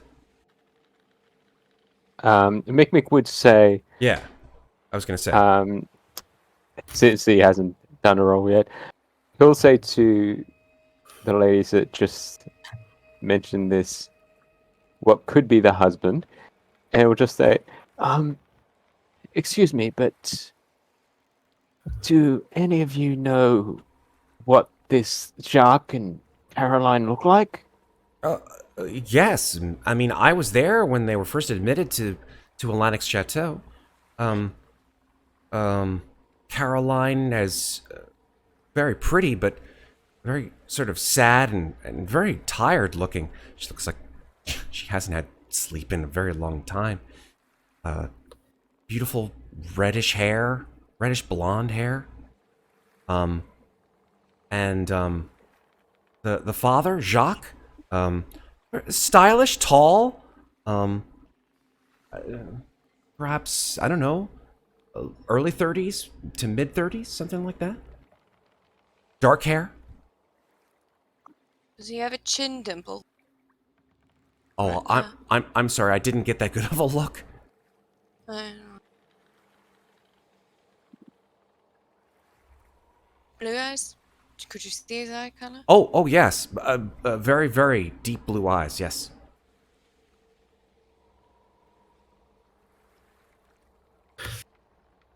Sounds like him. Well, I Ez think looks at you, that Louisa. means we need to go back. Ez looks at you, Louisa, and says, "You do not love your husband anymore, I assume." Simply from the way that you are talking. He doesn't seem to love me anymore, so... And then this Caroline, this is your daughter? It's possible. If that is my husband. Would be... Well, I thought she would be about 7, because I thought it was 7 years, but then Alanic said that time is different between the domains. I had lost another 3 years.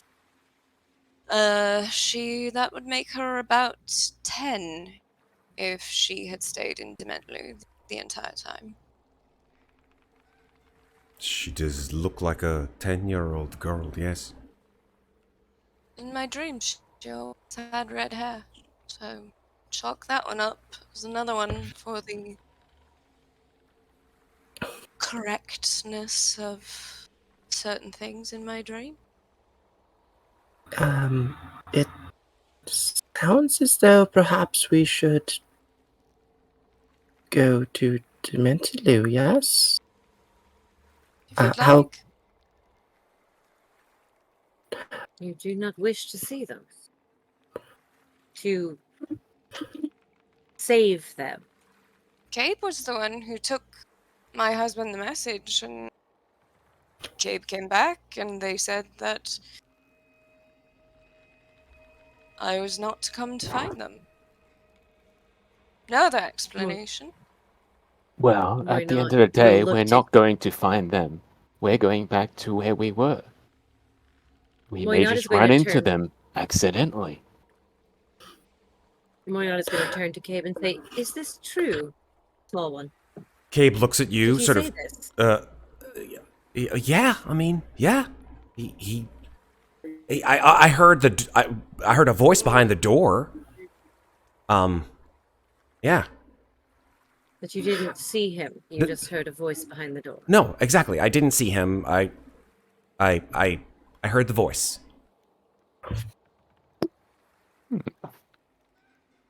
That seems like... Correct me if I'm wrong, drunken one, but you did say that your family did not approve of your marriage, yes? No, my marriage was arranged. My father came home when I was 17 and informed me that there was no one of our station that was willing to marry a girl who constantly kept her nose in books and wanted a life beyond what she had been given and all the privilege thereof. And so he said that if I wanted to be so of the world, that I would marry the son of one of his merchant friends. And Jack was a very talented gardener. His father owned a landscaping intimately, um, and often took care of the estate of the Duchess, and that was that. Jack and I met a few hours before we were married, and it took a while, but there was love there eventually. I do not claim to understand all of your customs and honestly, much of anything about how you behave up here, but I can't help but feel that, well, many things do not make sense. Cave bringing you a message from a man claiming to be your husband that he never saw. And Yeah, your he did not tell me that part of it. I have to admit. So that Cape, that would have been useful information to give me at the time. I must say. I'm going to About redact one thing because Mikmick in his ever-present wisdom does remember better than I do. That I think he had opened the door just to see who was outside, but kept the door open in order for Cave to see his face just briefly, okay. and then shut the door. So, fair enough. Okay. Well, fine. But I'm going to continue in saying, and the other thing that does not make sense is your very sudden change in demeanor for somebody who was so anxious to see her family again. You seem strangely disinterested now. It's not that I'm disinterested. It's she kind of flexes her fingers a little bit. Just feel a bit numb, I guess. Like there's some part of my brain that recognizes that this should be something monumental importance, and it is. It's just, I don't know, it's almost like I'm watching someone else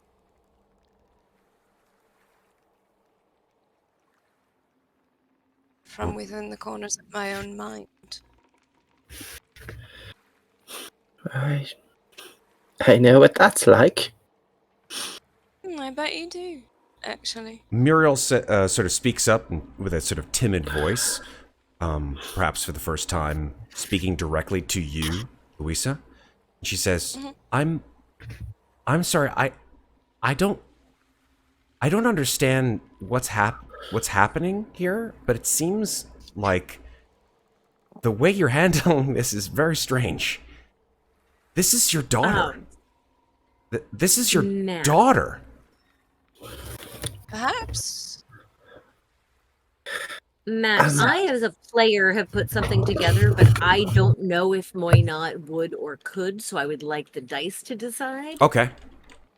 What would you like me to roll to determine if Louisa's emotional numbness has something to do with her gauntlets that are turning? Ooh, man, Sarah, that's a big old step in meta direction here, but I would say... No, that's not meta. That is Sarah as a player figuring something out, but Yeah. not wanting to give it to her character Oh, unless yeah. the dice let her. No, Yeah. I agree. I think that first of all, I don't think the dice necessarily would know like how to lend. I player didn't know if knowledge I could. for- I mean, I'm terrible at Arcana, so I didn't know if I could roll an Arcana Totally. check and maybe just have a flash of brilliance to figure it out. I mean, I do currently carry a cursed sword. Very true. I'm not a total moron about curses. No, I get it. Just trying to. It's one of those things where it's like, I don't want to completely let it blow away because it's right in front of me, but I also don't want to just let not figure it out. Right. Because it's not necessarily 100% in character for her to make those kinds of intelligent leaps. Exactly. So this is me as an intelligent human playing somebody with a 10 intelligence, trying to figure out. I don't think this is intelligence if per there se. is- I think it's more of a sort of like, Or- you know this person's nature, and this is not her nature. Yeah. Hey, But so, Ma- I mean, you can make the DC incredibly high and it's fine. I'm just wondering what I would need to roll to figure out if, not even if they're causing it, but if they're connected. Okay. Or to make that leap. Let me I say, have a question. hold on for 1 I second. can't Maeve. break the curse anyway, so. Let's deal with one thing at a time. Here's what I'm going to say. I would say that you're not seeing the effects of the gauntlets, right? Because you're not seeing her gauntlets. Louisa is not. Well, she like, did the hand flexing thing. That was the clue that it gave to me. That's pretty. I mean, that's a decent clue. I would say.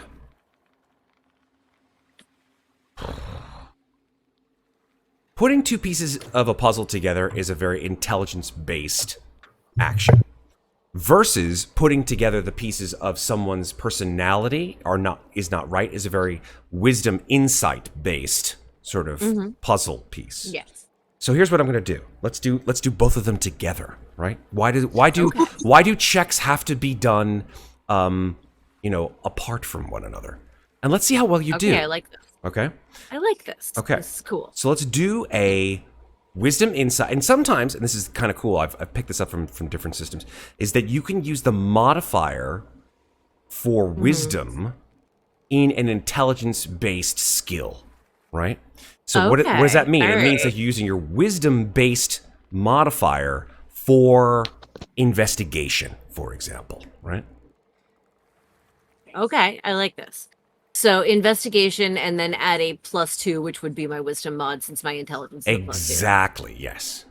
Awesome. So I'm going to roll investigation and we'll add 2 to whatever I roll. Love it. I love this. So it's 12. Still not great. You all right? I heard like a call. I had a. Sorry, I switched my mic. Oh, you sound fantastic.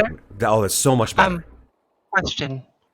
I didn't roll my d20 at the start of the day. Oh, the Can I roll portent. that now? That's right. You get Yes. a portent. Roll your d20. Nice. There you go. That is a 19 that you got for your Can I portent. use that? You certainly can if you want. Can I You give want to it to give my me a not? 19? You can give it. A portent can be given to anyone, friend or foe. Yeah, let's do it. Okay, then that becomes a 21. Thank you. There you go. Great job, Dave. Like, can we narrate this a little bit? Well, I Like- think the two of you can do it together. I mean, a portent, maybe like a flash of brilliance that you somehow mystically give to Muadnhait. Well, so Amnestria has been sort of in her own mind for a while, but listening to Louisa speak, very she's just speaking very coldly and not at all like how she usually does. And Amnestria didn't notice her hands before, but I feel like getting a little closer with Muadnhait to sort of try to figure out what is going on with her. Maybe she does.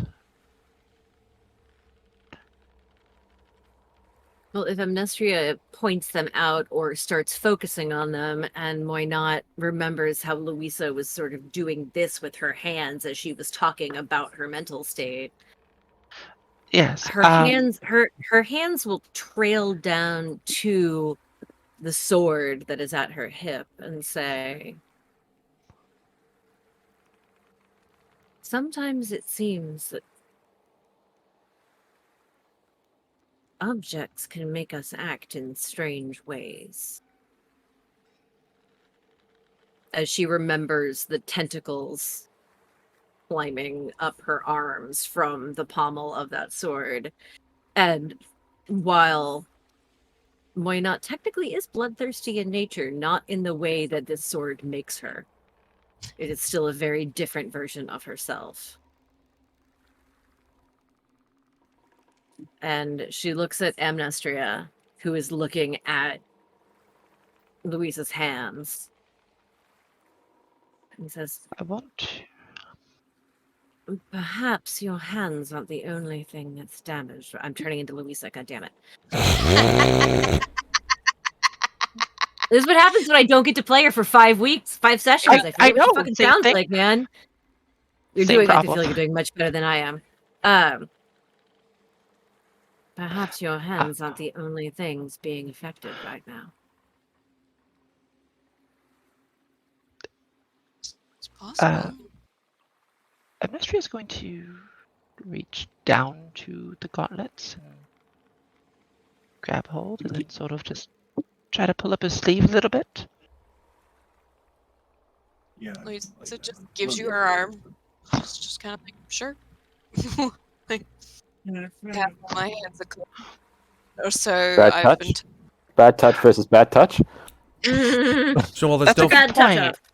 she doesn't touch her flesh because her flesh is underneath the gauntlets. That's fair. I kind of want to find. No, I'm not going to do that now. Hey, you wanna? I'm curious. I'm curious, but I don't know if I want to do that right now. Just I feel you. like- She's giving you her arm. You can do whatever you want to do. Like, Amnestria has sort of been in her own world. I want to roll a insight check to see if she might remember that she can hurt you if she touches you. That's not an insight roll. Oh, what would it be then? That would be a history roll of some kind of intelligence, right? Recollections, memories are all. Yeah. I'll just roll a intelligence-based. flat intelligence check. Does Perfect. that sound good? Works for me. Go for it. I am looking at the wrong character sheet. Ain't that the sucky thing when you have two characters that you're playing? Welcome to my fucking world, except multiply it by 35. you do great. That's a 16. I think she's gonna remember. Yeah, I think you're right. Yeah. I think she will. Like she goes to just gently pull up your sleeve and gets a little bit too close to your flash, and then just lets go. Muadnhait, I really think you should be the one to look more. What? Oh, yes, of course. And Muadnhait, completely forgetting about her mouth hands because she's an idiot, is gonna reach out and touch Louisa's arms. Okay. You And touch. Oh no, is and that look- tongue gonna get stuck to my hand? Oh my god! Well, you said Oh my her hands God. to the gauntlets. It's like it covers her whole hand. So what we're seeing blue is actually like trailing up her arm. Right, Correct. correct. It goes all the way up to my shoulder now. Yep, that's correct. Yeah. So she's going to sort of just like gingerly touch your arm to see what it feels like, and to Very, take a look very at the gauntlet cold. a little The closer. flesh is Yes, ice cold. that is decidedly not normal for somebody I warm-blooded. definitely do not remember that being like that. I woke up yesterday from wherever we were after the seance, and my hands were blue yesterday. And then I woke up this morning and they're a darker shade of blue, and it goes all the way up to my shoulders now. You'd say it started at your hands. Well, that's where I noticed it first. Ez says, this is very similar to the curses that my people can perform. I don't suppose people can remove curses. We do not necessarily have the gift of removing other people's curses, only the ones that are granted by the elders of our tribes and the elders of our people. Makes sense. Right then. So we need to go find it if this is your family, and we also need to figure out if there's a curse, yes? Oh, there is most certainly see. a curse. That is not normal. I'm As certain someone there are who- others who can remove curses. Say that again, I'm sorry. But I'm certain there are others than the Vistani who can remove curses. If you can only remove the ones bestowed by your people, then if this is not a Vistani curse, we must find someone else who can remove it. I will caution you that curses are very powerful things. They are granted to those who bestow upon others that have wronged them.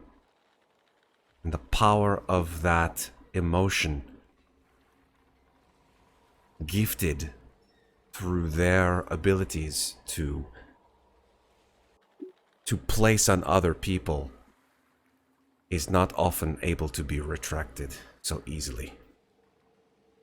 And what is worse is that if there is an object like the ones that you currently have upon your hands that are able to store the hate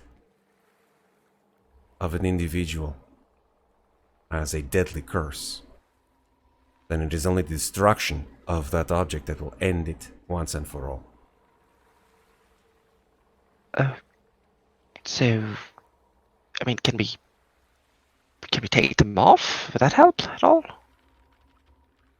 Maybe we can't destroy We them on can her try. hands. As sort of like Louisa, scoots 'cause I back think- in her chair a bit, she's just like, Seems like that's not the recommended course of action based on that body language. most cursed objects are unable to be merely cast aside.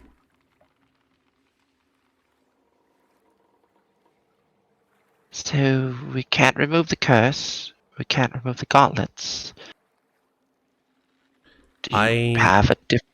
Never said that you cannot remove the curse. I simply said that it was not easily done. Sometimes curses are things that we must live with. Well, Sometimes we are headed to not. headed to Mentliu, it seems, and for all Yeah, his that'll bluster, I do believe that Alana Gray probably has whatever I call him, the intelligent one, does have a good bit of knowledge about such things. He may be able to assist us, or at least offer some insight. Yes, well, The learned one. I am able to, assuming that Dr. Van Richten is not currently here, then if the time Did befits he- you, I will be more than happy to bring you back to Demetlia. Did you check his room at all? The door was locked. I went Oh. and knocked, but the door was locked. And If it is locked, then Well- he is not at home. I can tell you that. I mean, I have a solution to get in his room if we need to. There's no need to go into his room. He is not at home. Why would you break into a man's room? for fun. Because that's Amnestria. For fun! Exactly. I consider people's privacy something that is to be valued. Don't really get privacy nowadays. Why smirks a little. You may or may not notice. Uh, I'm not even gonna pretend I noticed. I think Muriel probably says, some things are private, and some things are better shared with others. Are you advocating for a break-in? Oh, no. I'm not suggesting that. I was just contributing. That's all. She smiles. Wait, do you want to help me break into his room? I am It'd be not fun. going. Nope. I am not. That's not. No. We would never. We would never do that ever. Right? Ever. I mean, I think if anyone were to, me doing it would be the least likely to undo you mad. I may have a way that you won't need to break into his room at all. Can you give me... I mean, Ez, I'm not going to get in real trouble, am I? Ez stands up. She's like, I am not part of this. I will see you at the wagon. And she stands and walks out of the room. Mira's like like, her. okay, I'm not going to say that I had any part in this, but you guys have to keep this a super, super secret, okay? Because if my mom and dad ever found out that I was doing this, and she then told them, and then, or you told, like, however, like, it would not be, I would get in a lot of trouble. Moynat holds up both of her hands and looks and says, "My lips are sealed. Include all of them." I was going to say that. We're quirky, us. Anyway, I promise I won't say anything. Cave's like, I am not part of this. I am going to go bye-bye. And they just walk out the room. I Too. don't care. So I mean, if you think about it, Amnestria is his daughter, and daughters going into their parents' room is quite usual, even if it is locked. Actually, She's Finnegan really is good. my Yes, uncle. I don't... He's my uncle, not my father. Oh, close enough. Anyway, Okay, that's really weird, but I don't want to Shall we? really get involved in that, so I'm just gonna go ahead and what floor is his bed? It's up there? She points up the stairs. absolutely gonna lead this person to the room. Oh, no. Moynat is. Go ahead, Mona. Oh, we're not going with her. I was like, Moynat is deeply amused and thus going to follow if we're following her up there. Yes. She just points up the stairs. She says, "Okay, is there a window?" Probably. don't know. Cool. I've never been in his bedroom. Okay. Actually, I would know if there's a window, right, Matt? Yeah, I I've think been you probably before. would know if there's a window. Yeah. Okay, so outside, gonna go around the house on the left. Second one on the right. She's like doing some mental math in her mind as to like where she needs to go. She's like, okay. She looks over to the right. There's an open window, and she says, "I'll be right back." And you watch as Muriel changes form. She is no longer a little girl. Within the span of 2 or 3 seconds, she changes form to that of a crow or a raven. Changing her form, she shrinks down to the size of a bird, probably no bigger than a foot or foot and a half, and she squawks and flies out the window. Interesting. That is such a cool trick. Rather be a dolphin. What's a dolphin? They're very pretty animals, playful. I used to see them in the harbour all the time. Can be quite vicious, but very intelligent. It's true. Gonna go upstairs to where the door is. Seems like a good plan. Amnestria, you go up the stairs. You hear the sound of tapping on glass, and then you hear the sound of squeaking, and then like grunting, and then the sound of footfalls inside the room. The druid sequence from the D&D. Pretty movie much, happening yes. right now. I love this girl. Can we keep her? She's great. You hear the footfalls come closer to the door, quietly. Let's see. Actually, she needs to make a stealth check. Fuck it. She passes.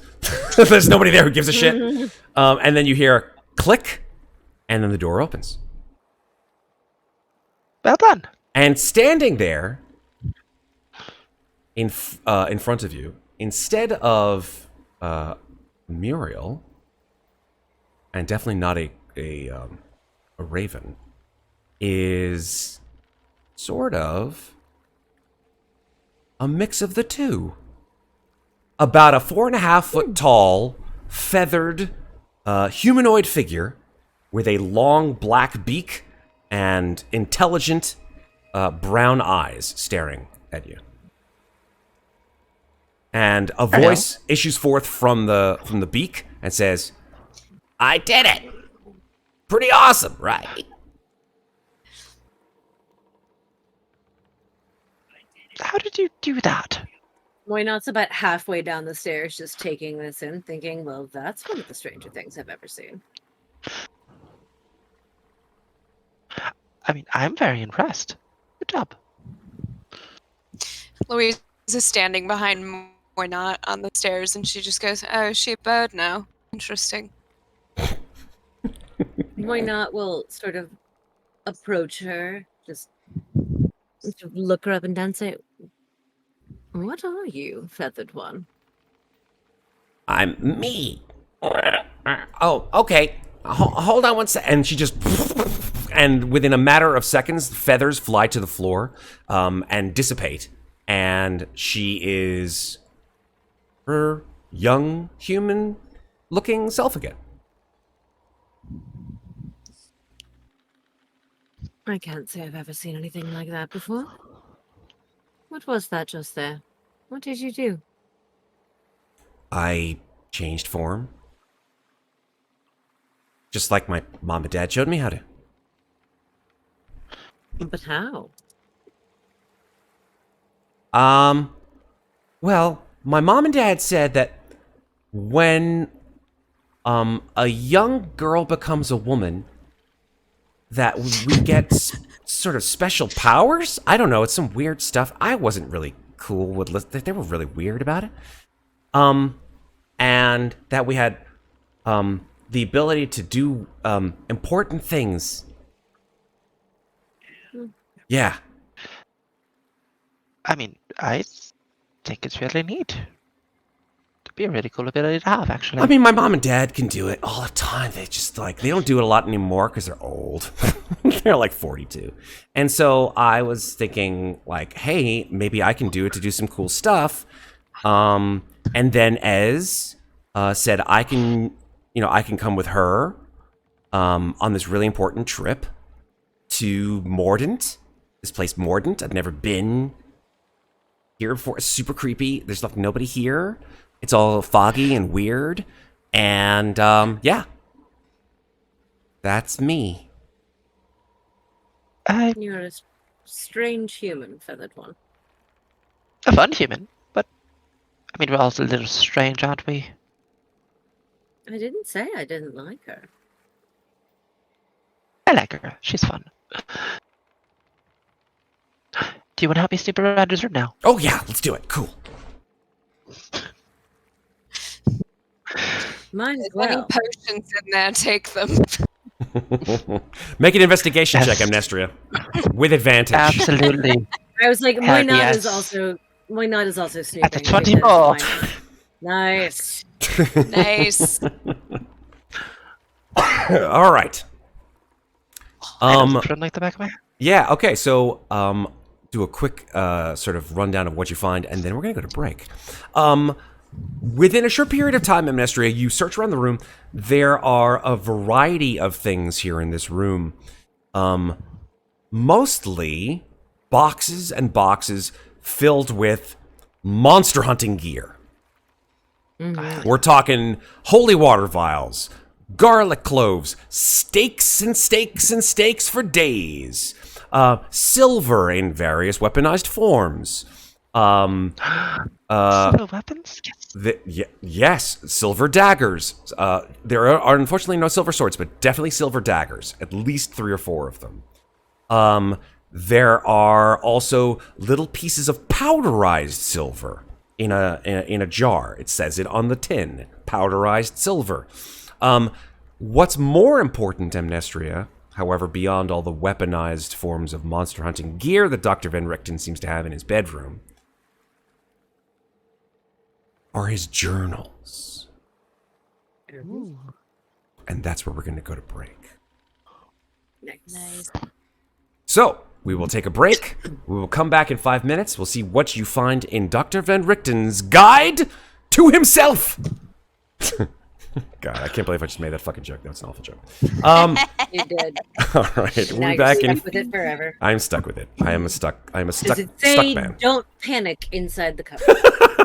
In large, friendly letters. Amazing. All I right, know where my towel is. we'll be back in 5 minutes, folks. Don't go anywhere. More Ravenloft Domains of Dread when we come back in 5 minutes. Okay, folks, we are back. Now, I was just telling our fine folks here that since it was only fitting that Amnestria deciding to go into Van Richten's room and rifle through his shit and getting a 24 on her investigation. He can't stop me. He's not my dad. Damn straight. You're I not think my it's only dad. fair, Amnestria, seeing her connection to Van Richten especially, learn Van Richten's history. And what better way to do that, besides, of course... With a song? No, not with the song.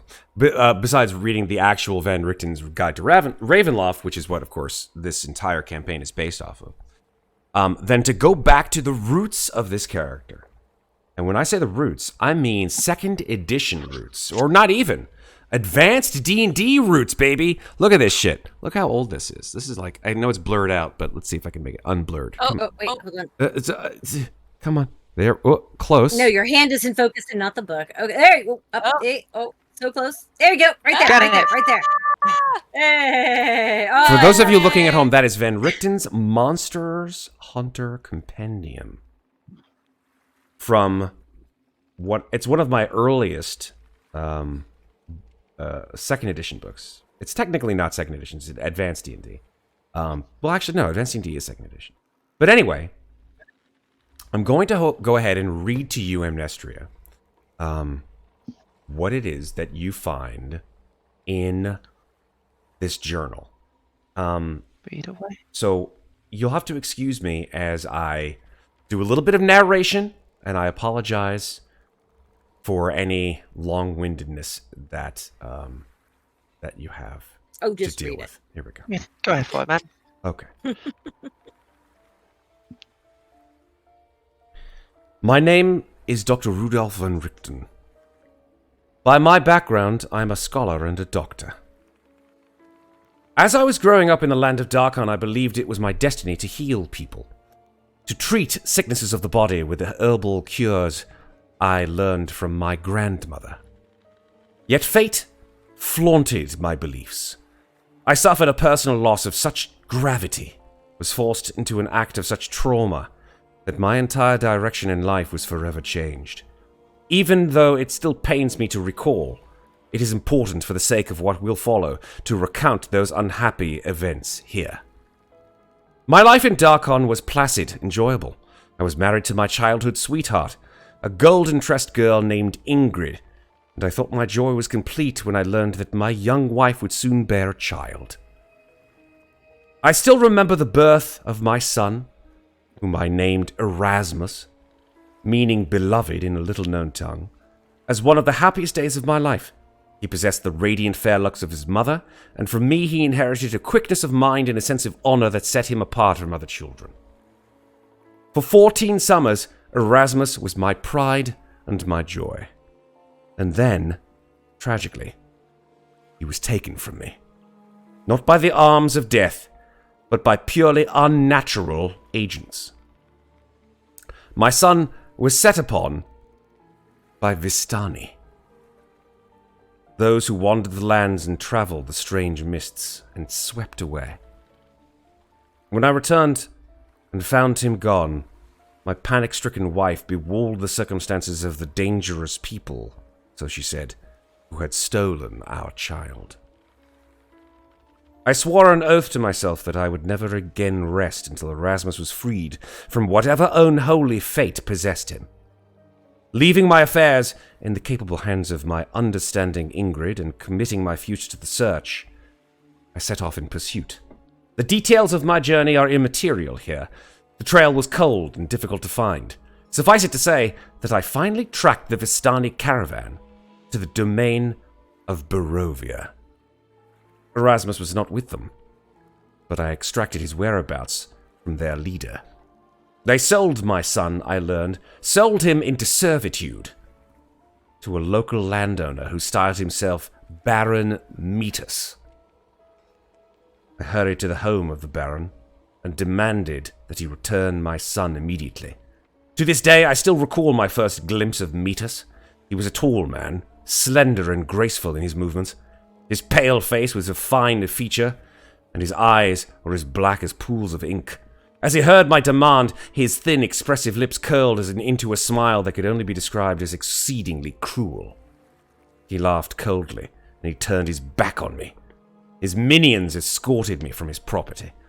I camped that night outside the walls surrounding Metus's land, and darkness and despair enfolded me. But then, around midnight, Erasmus came to me. He had evaded the Baron's soldiers and climbed the wall. He had something horrible to tell me. I think that I knew the truth even before he spoke the words. As soon as I saw the ivory pallor of his face under the moonlight, as soon as I glimpsed the dark pits that were his eyes, the words he uttered only confirmed what I already knew. My son was dead. Yet still he walked, life in death, death in life, such was his destiny. The Baron was a vampire, and he had passed on that dark gift to my only son. I wept there in the night, cried the inconsolable tears of a terrified child, but the worst was yet to come. My son had something to ask of me. The dark gift had only recently been given, and his thoughts still ran in the patterns of a mortal mind. He felt more kinship with me with the living than he did with the Baron and others of his kind. But he told me he could feel those old patterns of thought slipping away. Soon he believed the horror he felt for his condition would fade, and he would forget what it was like to be a mortal. He would become a monster like the Baron. And so Erasmus begged me to save him from this fate. He begged me to destroy him right then, that very night. He had even brought with him a sharpened wooden stake and a mallet with which to pound it through his chest. I doubt that anyone can ever truly understand the torment that I suffered. My son was dead. In my mind I knew that to be true, but here he was still standing before me, speaking to me. How could I find the capacity in my heart to kill him? How could I not? How could I damn him to an eternity of torment? For several hours, as the moon sank toward the distant horizon, we talked. We relived together the joyous times we had shared, the poignant memories. We cried together. And then, as the harbinger of dawn tinted the sky, Erasmus van Richten lay himself down upon the bosom of the meadow and wordlessly handed me the stake and the mallet. Our gazes met for one last time. Then he closed his eyes and composed himself as if for sleep. I positioned the point of the stake over my son's heart and brought down the mallet. With each blow, the agony in my heart could have been no greater if the stake had been sinking into my own breast. When it was done, I lay beside the body of my son and wept again. I wept until the first rays of the sun touched his young body and reduced it to ash. It took all the effort of my will to not lie down beside the dust that had been my precious son and slip into the darkness of death. Only the thought of Ingrid waiting anxiously at home prevented me from taking my own life. I turned my back on the horror and bent my steps to the week-long journey home. But I found that horror followed me. In fact, preceded me. When I reached my home, I found my beloved Ingrid dead. There was a note from Metus stating that matters were now in balance. I had taken something from him that he valued, and I can only assume that he meant Erasmus, and so he had taken something from me that I valued. It was at that moment As I knelt, weeping beside the cold, white body of my beloved Ingrid, that my destiny was turned. I had always prided myself on my ability to rid the body of disease or poison. Now I knew that this was nothing compared to the importance of ridding society of a most evil disease and poison. On that terrible day, I swore myself to a new career. The pursuit and destruction of those creatures, such as the one that had taken my son and wife from me, that feed upon the body of society as a cancer feeds upon the body of man. And I swore that my first quarry would be Baron Metus. It has been almost 3 decades since that fateful day. Over the intervening years, I have learned much about my quarry, about the enemies that threaten us all. Today I feel my advanced age, and I can sense the chill wind of mortality blowing through my soul. It is time to pass on what I have learned, so future generations may pick up the stake and mallet when I am forced to lay them down. Thus, I set pen to paper in the hopes that this tome will preserve what I have learned at such great cost. Remember, the fight against creatures of darkness is a difficult and often painful one. But it is a good fight, and one that must be fought. If this work inspires but one person to follow in my footsteps, then I have succeeded, and my life's work has not been for naught. And that is where the pages of his journal ends.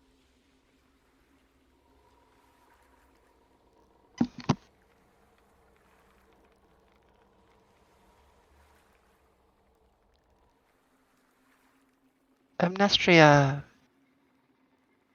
doesn't remember much about Rudolph Van Richten, aside from what he imparted upon her with training that she remembers after her accident.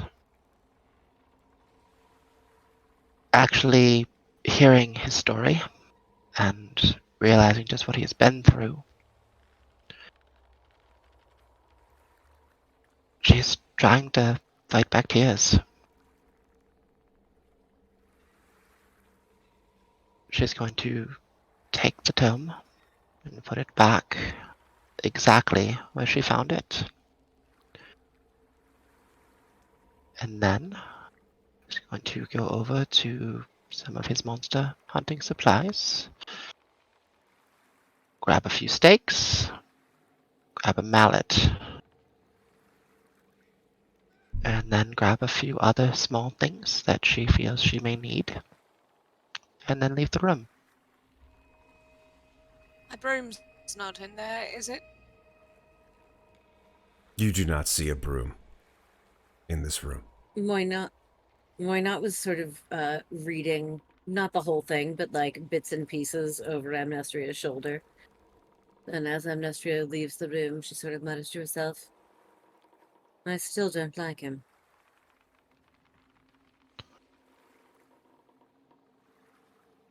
Wasn't Erasmus's fault?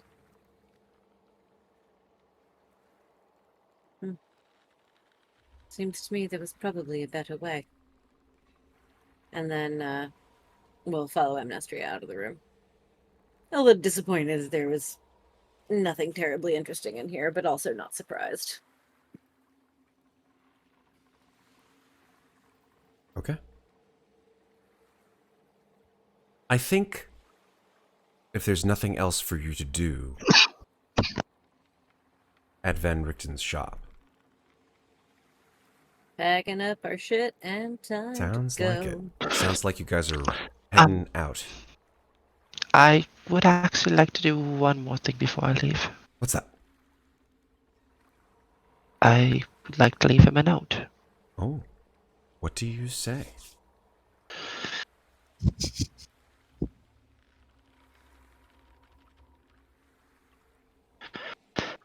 Rudolph, I am sorry, prying. but I did read your journal. And I don't know if this is something I knew before. But I do truly wish you to know that your knowledge will not go to waste.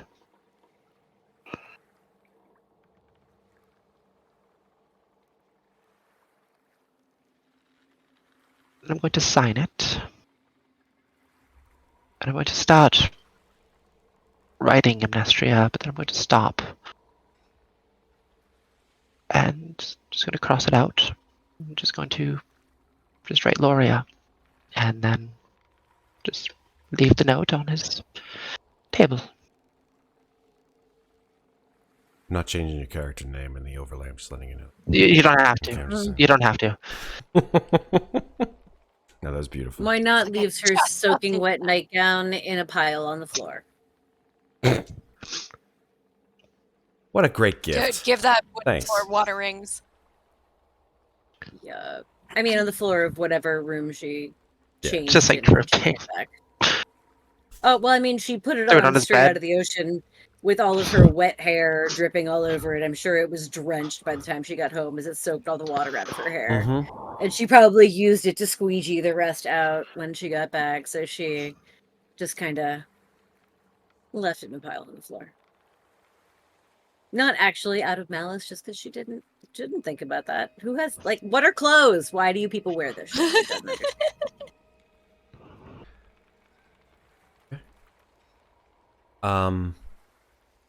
So yeah, I guess with that, the carriage awaits, or the Vardo, I should say. I was just gonna say, while the girls were investigating Van Richten's room, Mikmick went out with the Vistani and is waiting for the rest of the crew to get out. Okay.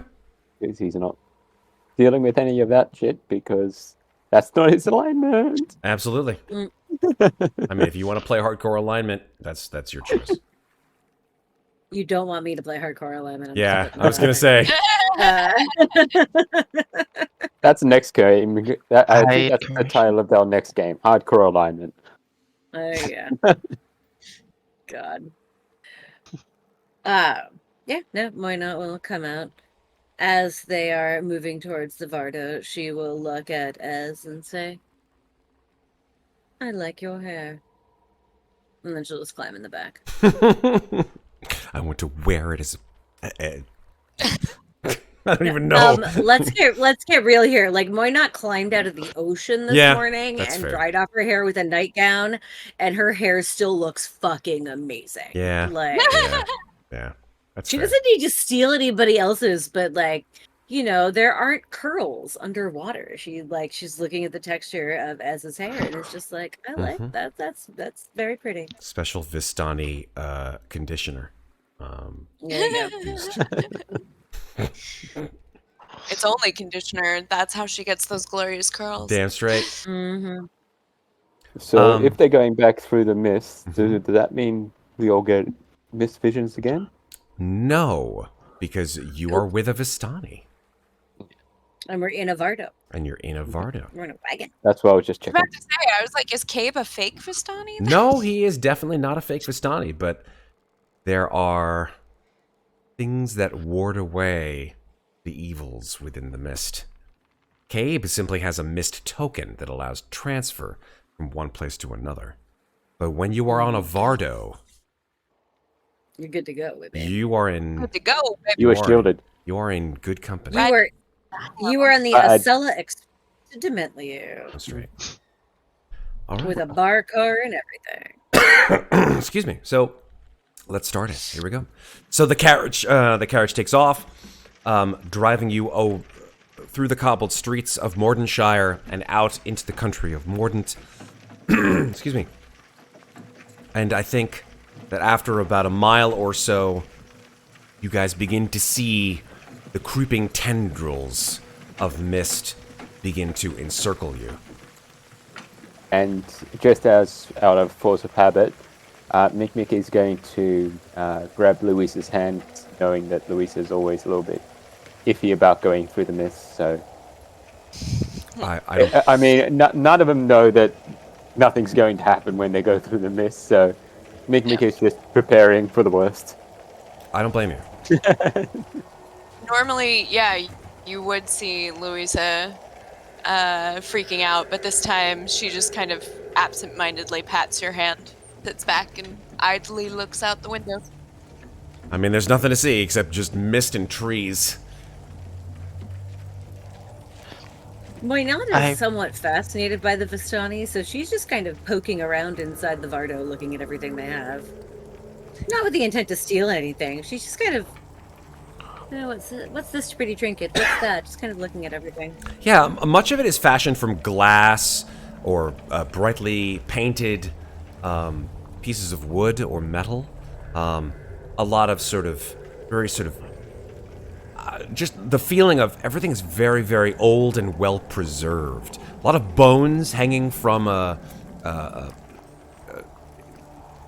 from the ceiling of the Vardo, sort of like swaying back and forth.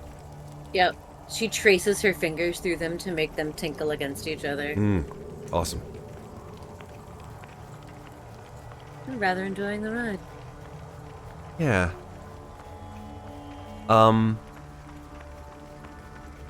I think perhaps after about 20 or 30 minutes riding through the mist, not hearing or seeing anything awful, horrible, or nightmare-inducing, strangely enough, for once, you come to sort of understand, at least, perhaps,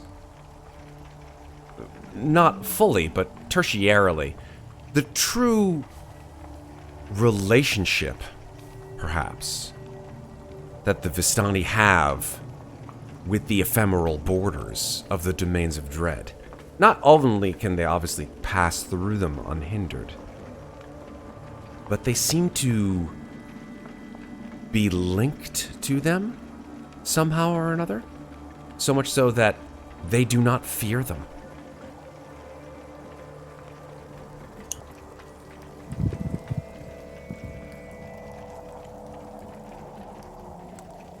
I think eventually... That's something that Moynat can relate to and understand. That's a good thing.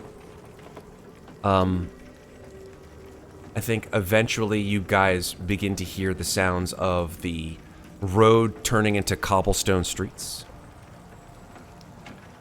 And then the sounds of the mists receding as the sounds of the sounds of urban life, shall we say, begin to come to your ears.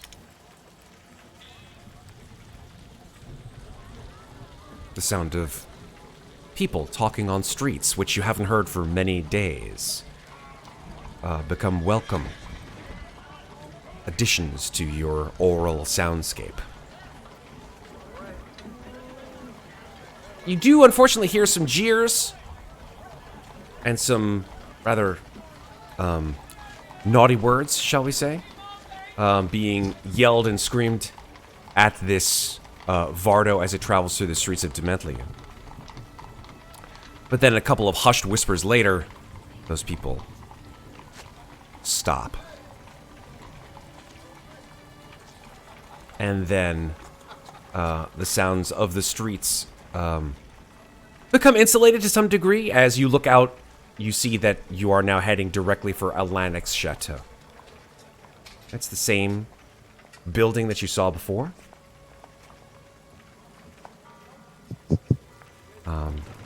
It's got that same courtyard, the gates open, and the carriage heads inside.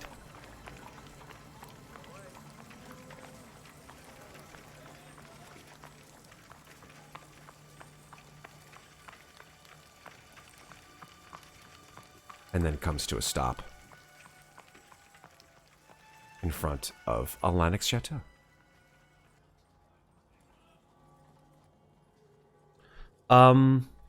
As Davenir and Muriel come off of the carriage and tie off the horses, and they say, well, Alanic is, I'm sure, inside, so I will take my leave if you you wish to have a discussion with him, I will be more than happy to stay a disinterested party.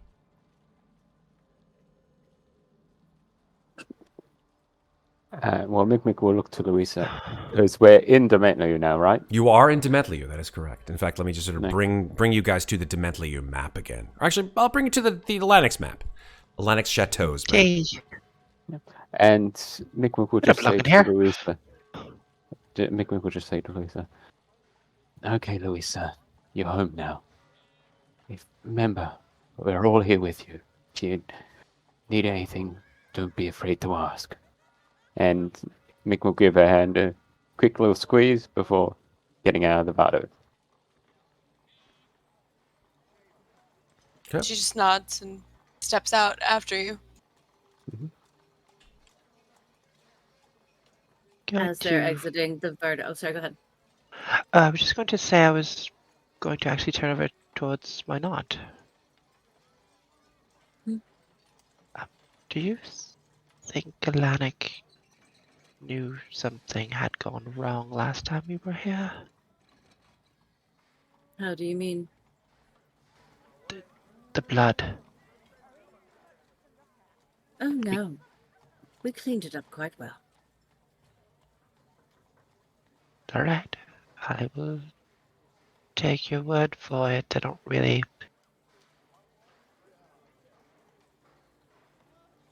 I have a lot on my mind right now. I'm sorry.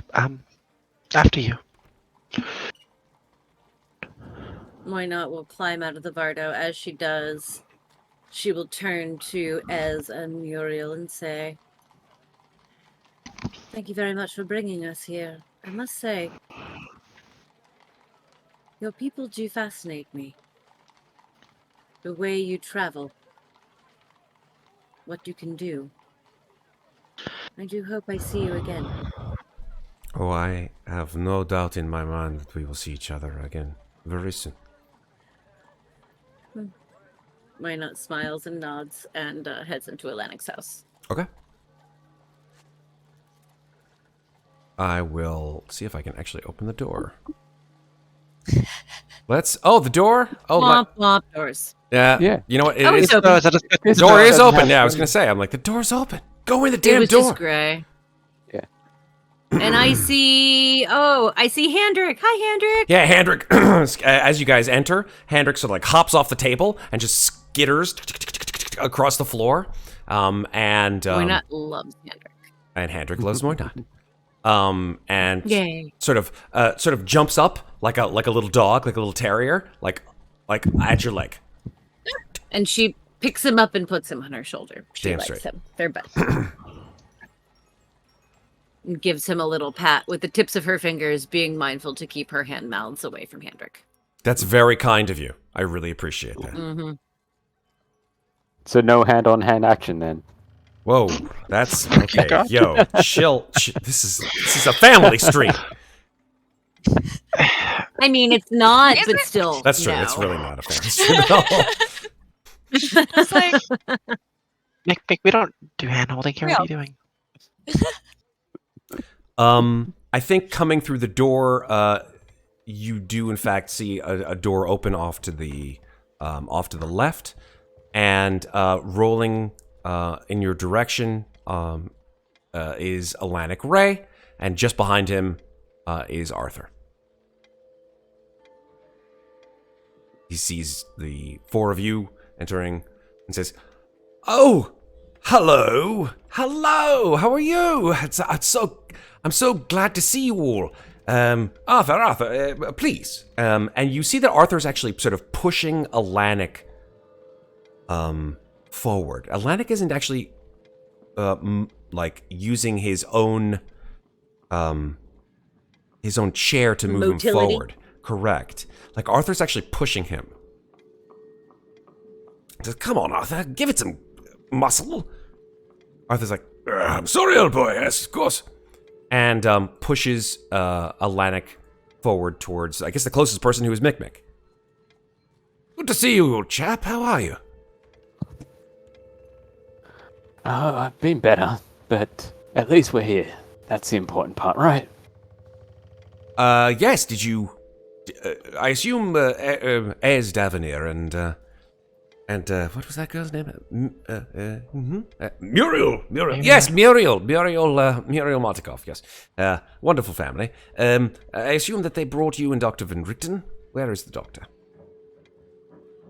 He's The not stern one here. was not about. Oh. Well, that's disappointing.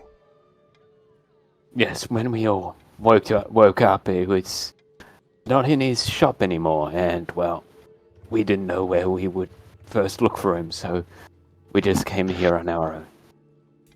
Hope that isn't too much of an issue. No, I don't see it's a very big issue. No, I've done some of my own work, of course, without the doctor. I don't see any problem. Would have been useful to have him here, but I understand.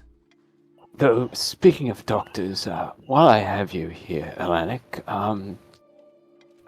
could I ask you a question, seeing as I know you are quite worldly and know probably quite a lot of people? More than happy to answer if I can. And Mikmick will just gesture back to Louisa. You wouldn't happen to know anybody that can remove curses, would you? He raises an eyebrow and says, have you a curse that you need to remove? Well, if you have a look at just Louisa, raises her hands. I To don't show think that that's normal, having blue arms. I'm pretty sure she's not an elemental. Oh dear, that's quite disturbing. I feel fine. She's not fine. She's not herself. He's not fine. I understand. Well, I don't unfortunately have anyone that I know of who could remove a curse that is like that. No, fortunately not. What exactly do you mean like that? Meaning, I know of quite a few curses and the remedies of such curses. I've never seen anything like that, is what I'm trying to say.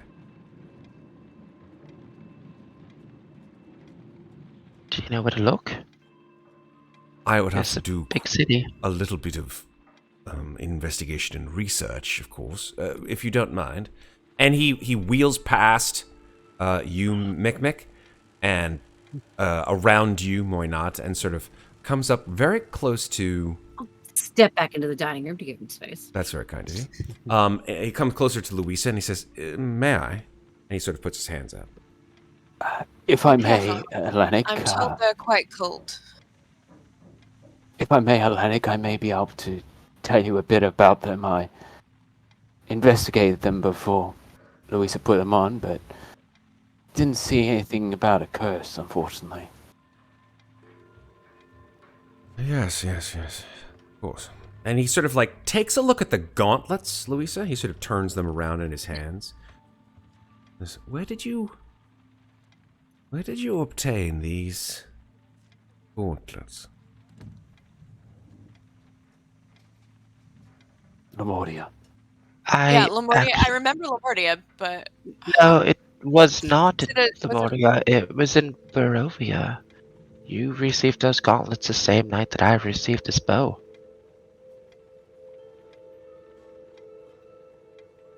I thought they You were from Lemuria. told me you traded your money for them. oh no, that was for. Oh wait, That's what, no, that was That for the was for the Gauntlet, gauntlet. wasn't it? That was for No, the that gauntlets, was yeah. for the gauntlets. yeah, that was the gauntlets. Okay, yes, there was a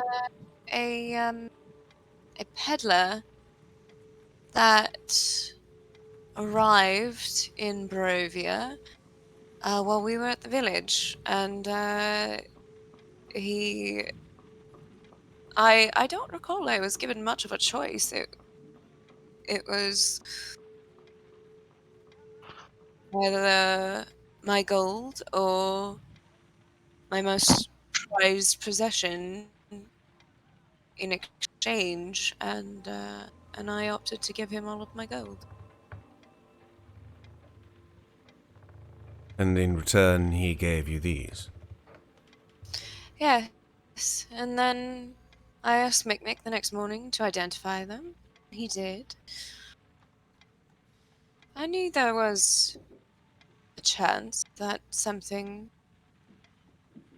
might happen similar to this, given the story that Mikmick told me about the woman who had previously owned them. But I decided to take that risk. What do you mean, the woman previously owned them? Well, Mikmick, help me remember, darling. It was a woman was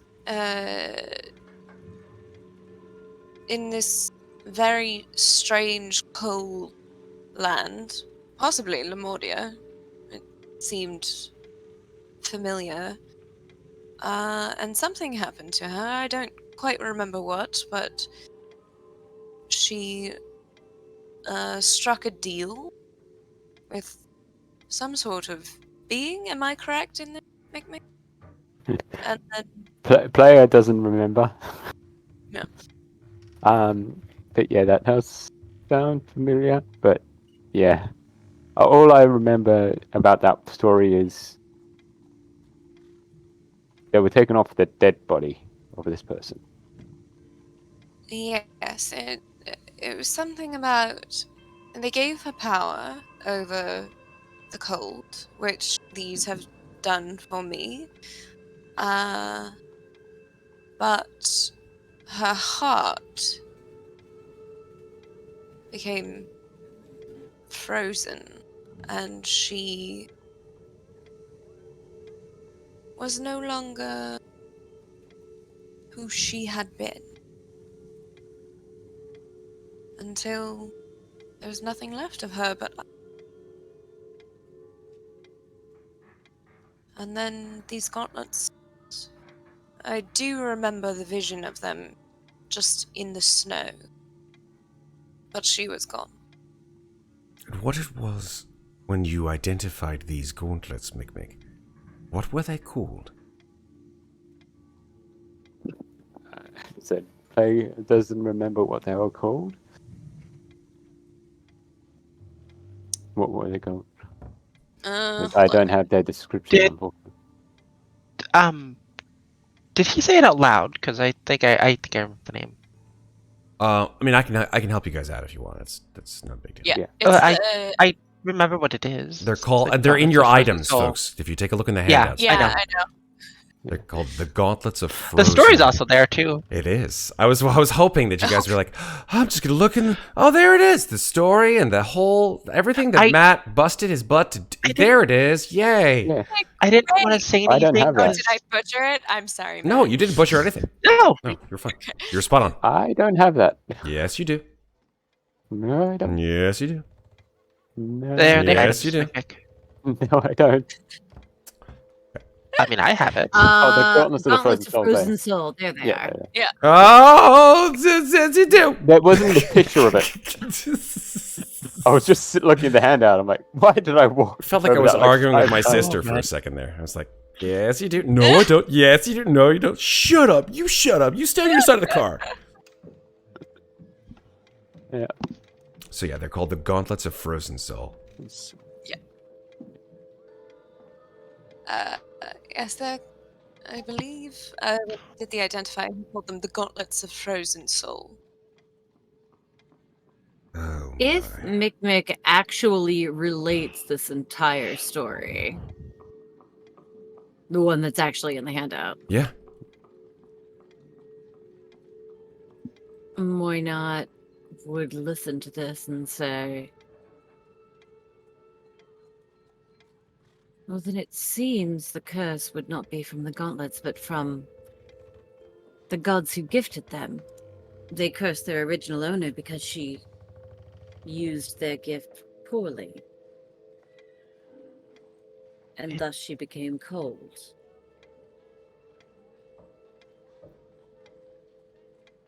You had used them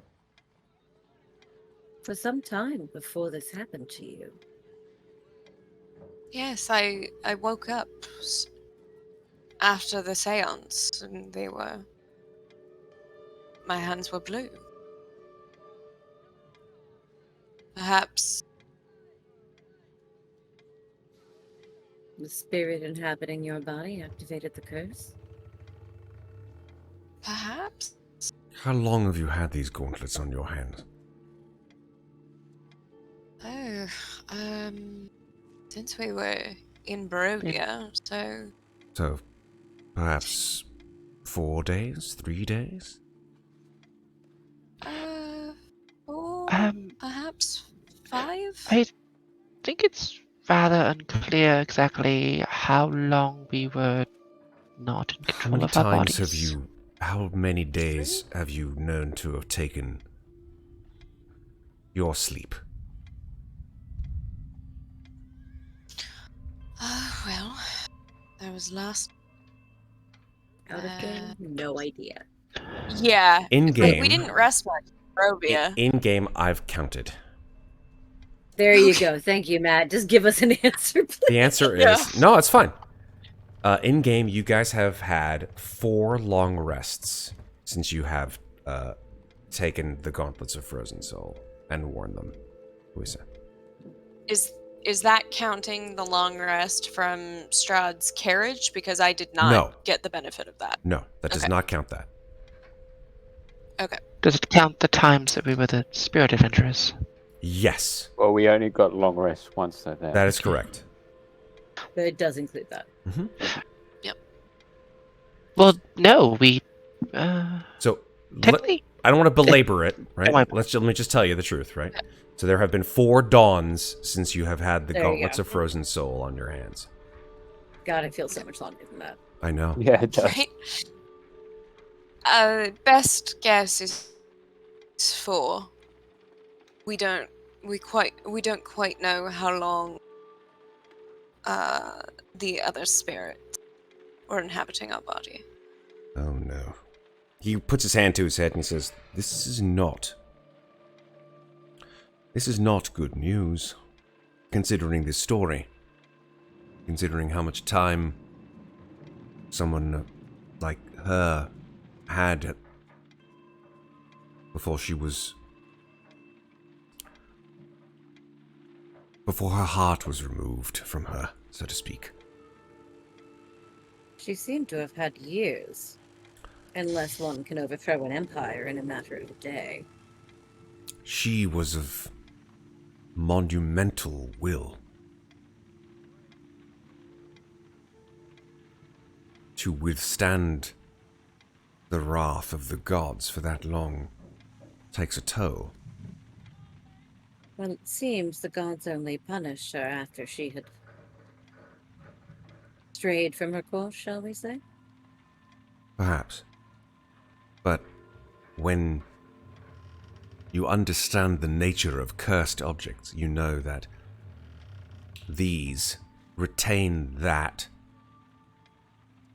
true evil within them. They remain like mousetraps, ready to ensnare the next victim. Which is why you did not know something like this was going to occur, Mikmick, when you identified these objects. I am sorry, my friend, but it is not something that I can, or no, nor can any of your compatriots fault you.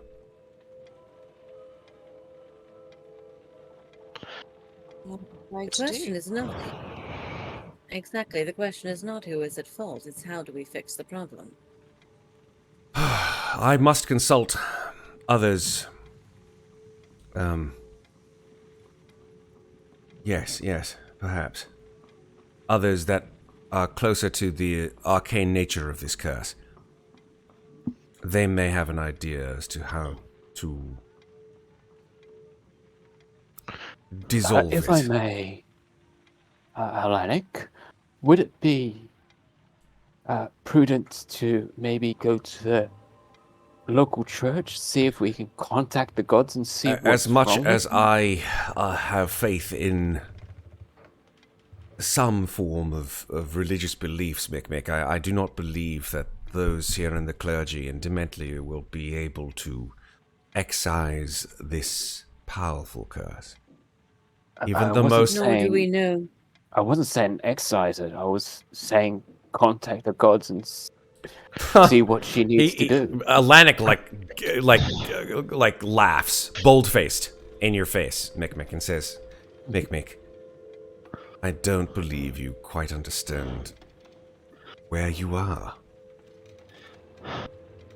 This is not a place that the gods can turn to you and comfort you and deliver you your problems and from evil.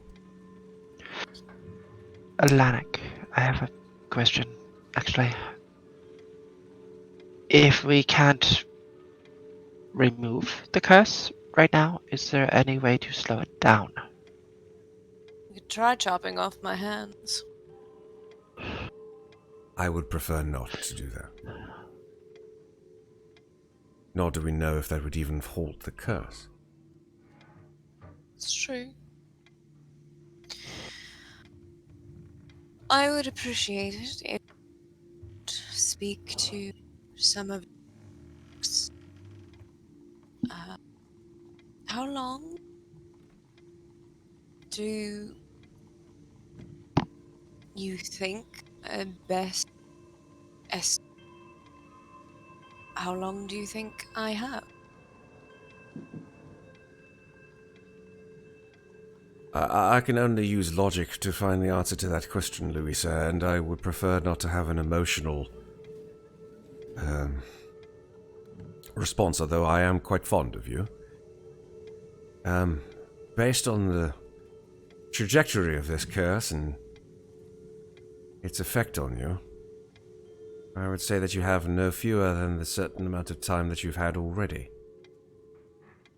It's been 4 days since you've put them on, and you've attained this level of severity. I would say that you have no fewer than 4 days to remove it.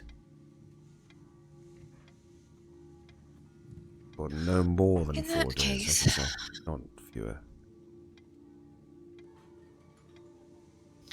In that case, I understand that you might be harboring my husband's daughter.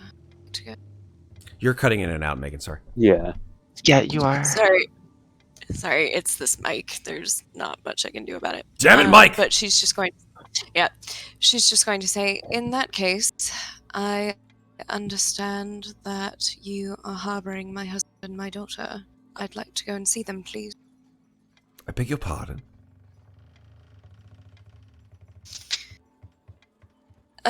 When Muriel and Ez came to gather us, they told us of the ailment for some of the children in the village, and that you had brought in 2 people.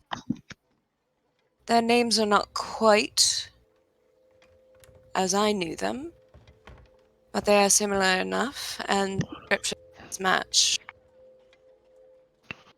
that of my husband and my daughter that I have yet to meet.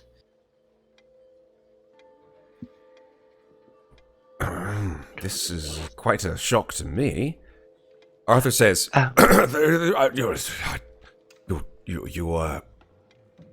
your husband and your daughter. I can't believe it. Yes, imagine my surprise. Well, We yes. do not know for certain, and we will not until she meets them, so may she. May we? Of course. Please, if you say that these are... Yes. Just, I beg your pardon. And he sort of wheels down the hallway and opens the door at the end of the hallway. And he sort of motions inside.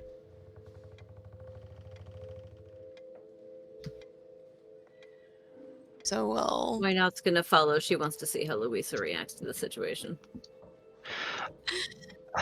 Louisa will step inside the room. Okay. Go ahead. I hear people wanting to say something. I can tell.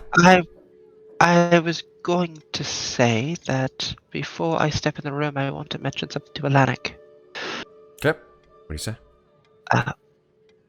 Well, we came back for that reason, but we've also returned because, from what we understand, we may be suffering the same curse as these children. His eyes widen. I mean, I do not remember, but apparently there are nightmarish creatures we have been disturbed by. I don't really know. I was not here. But it's worth mentioning that too.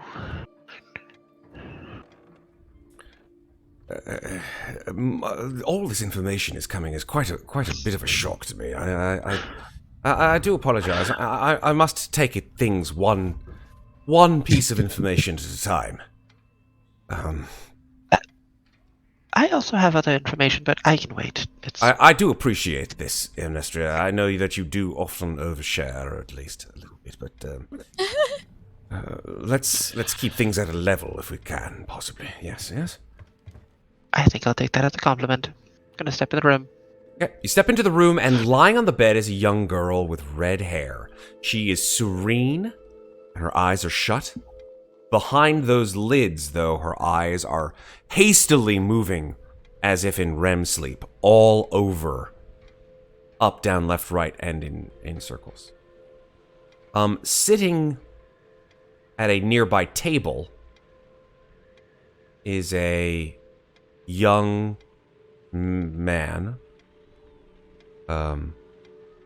He stands up when he sees you all come into the room.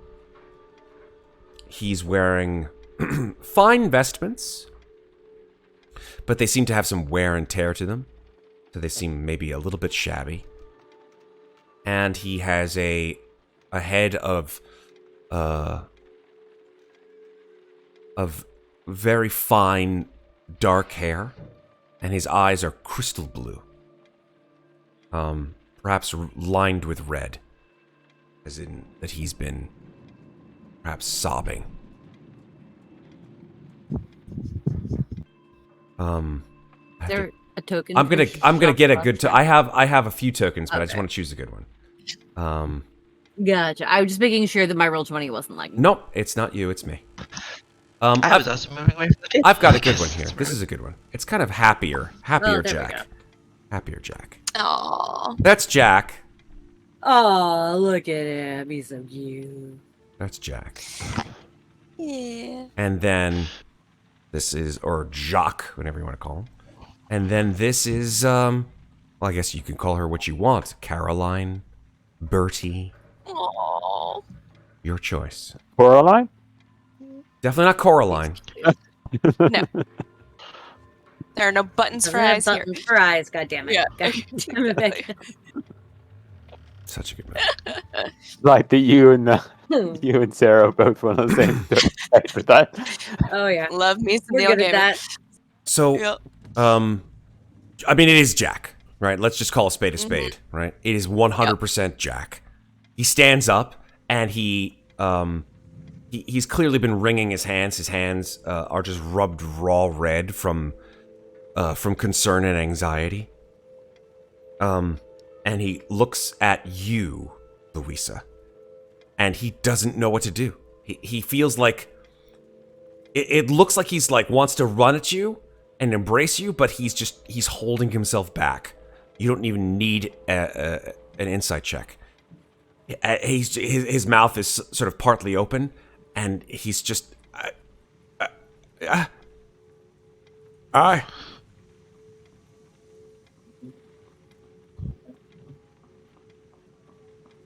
And he's Hello, speechless. darling. I'm home. Hi. And Louisa. She didn't get the cigarette, so. Oh, get out. She didn't leave. She was taken. Anyway. let's keep this on the level, right? Let's see if we can. As much as I'd love to have you guys interject, let's see if we can keep it on the straight and level. Yeah. Mm-hmm. Go for it. Everybody has their chance to RP. So Jack looks at you, Louisa, and says,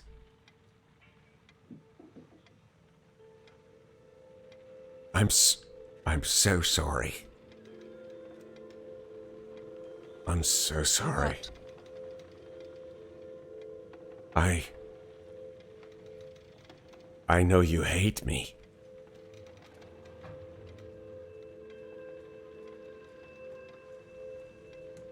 Why would I hate you? Because I hid.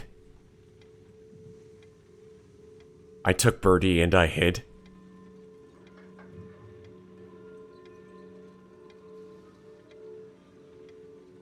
You were protecting our daughter. No. Why would I? No, you don't understand. I wasn't I don't. protecting our daughter. I was protecting everyone else.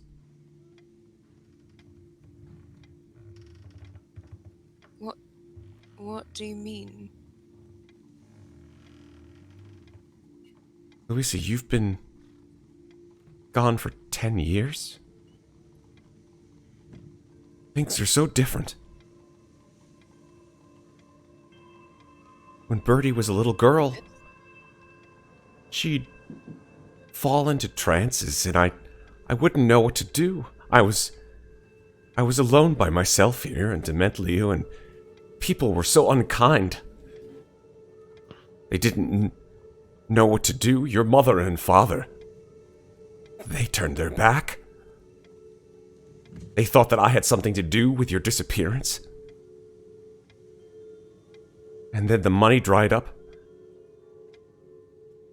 My father's businesses went belly up, and I was left with nothing. I looked for you so many years. But when things with Birdie got very strange, I didn't know what to do. And so I had to take her. I had to take her far from here.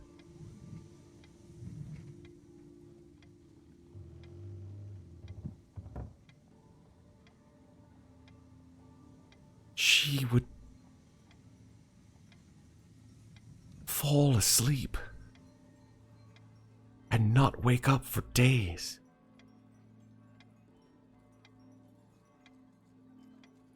And everything around us would die. The birds in the trees would fall off their branches. The fish in the stream would jump out of the stream and die choking on the grass. And then she'd wake up and nothing would be different. I'm the only person, it seems, that didn't have any effect on.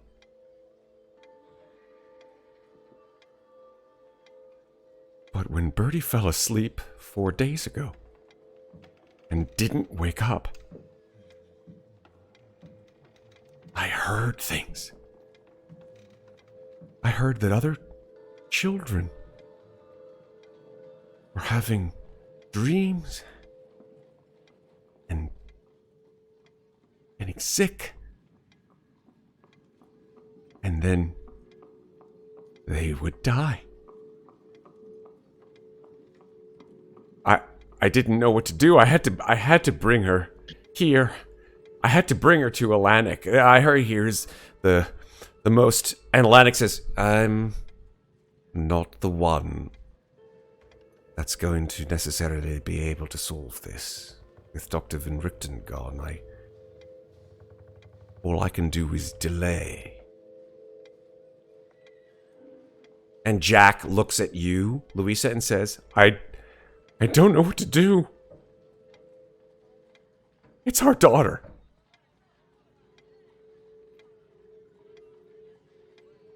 I know.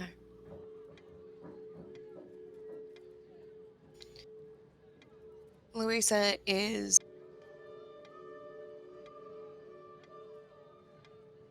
not going to say much of anything to Jack right now, but she is going to step to her daughter's bedside.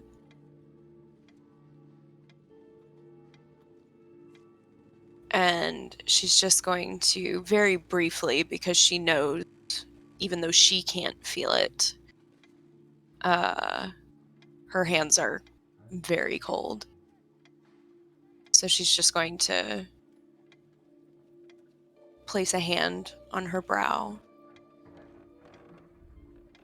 and stroke gently down her cheek before taking her hand away.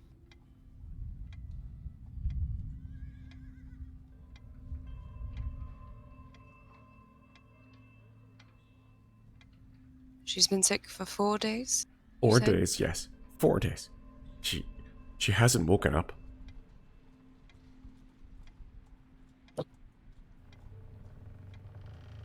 She looks down at the gauntlets on her hands, which were also put on 4 days ago.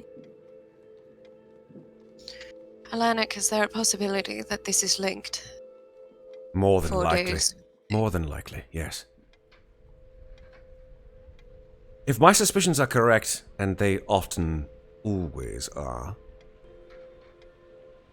then what you have communicated to me that occurred in Mordant to you, and what has occurred here in Dementliu with this child, are also very much connected. I would like you, if you wouldn't mind, to explain to me what it was that these creatures were that attacked you. Can you describe them to me? Mine was a hag. Terrible teeth. Long fingers. She did this, and she points to her face and neck where the bruising is. I don't know about the others. We haven't talked much beyond that. Mikmick, what about yours?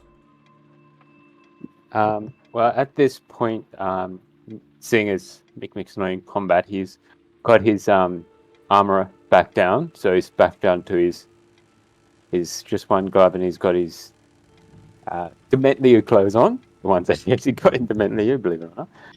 And he just says, I thought about it more after I woke up, but mine was a fiend, demon, devil, not 100% sure, but I just remember them tearing my stomach open, and he just lifts up his shirt to show the wound. And Matt, do you want to describe what's under there? I mean, you can tell us what's under there. I think this is your baby, so you tell us what's under there. Well, in the morning, Mikmick saw that there was the big scar down the center of where his body had been literally ripped open. But as he lifts up the shirt, that scar has pretty much gone, but in its place, it's kind of hard to tell, but you see some scales? Some bronze scales? On your skin And itself, right? On the skin itself. And Mikmick looks down. Okay, that wasn't like that in the morning. That's new. You are a strange, strange little person. I think we are all strange here. Quote of the show here, folks.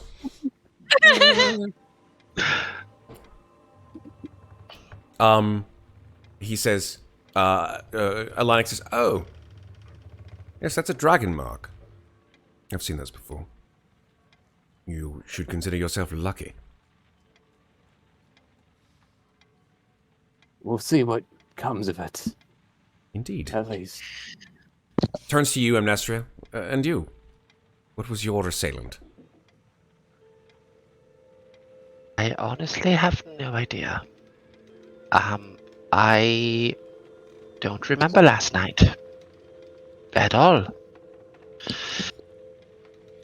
But it did leave me this. She's just going to like unbutton her shirt a little bit and just pull it to the side and big claw marks on her shoulders. It seems that perhaps there might be someone who can answer that, though. I don't really know exactly how to make that happen. I'll have to look into that. But still, more to come. But thank you, Amnestria. Turns to you, Muadnhait, and we're going to make a common Taroka poll because that has been waiting from JF Messin. Nice. Let's see what you get. Let's see what you get. I really feel like there should be 4 of them. I feel left out. Listen, I did not did encourage not. chat. I did not touch her. I did not. Oh god. Oh, hi there. I did hi, not Mark. curse them. Oh, hi. did not. Oh, hi, Dragon Hi, Mark. Taroka. Oh, hi, Taroka. Oh, hi, Taroka. No, common I did not Taroka. curse It's him. not the I high did Taroka. not. This is the common Taroka. I'm sorry. That was really Thank bad. goodness. Let me pull the card that you had before the Paladin back into the deck. The guild member. I know, right? Give him the names. Recall. We all know Muadnhait accepts random deals, so like This is true. Muadnhait is a deal maker. All right, so here we go. Shuffle, shuffle, shuffle, and deal 1 card to Muadnhait. Muadnhait just doesn't consider consequences, like ever. That's fine. I don't either. There you go. There's your card. This looks familiar. Ooh. I okay. dragged it onto the deck.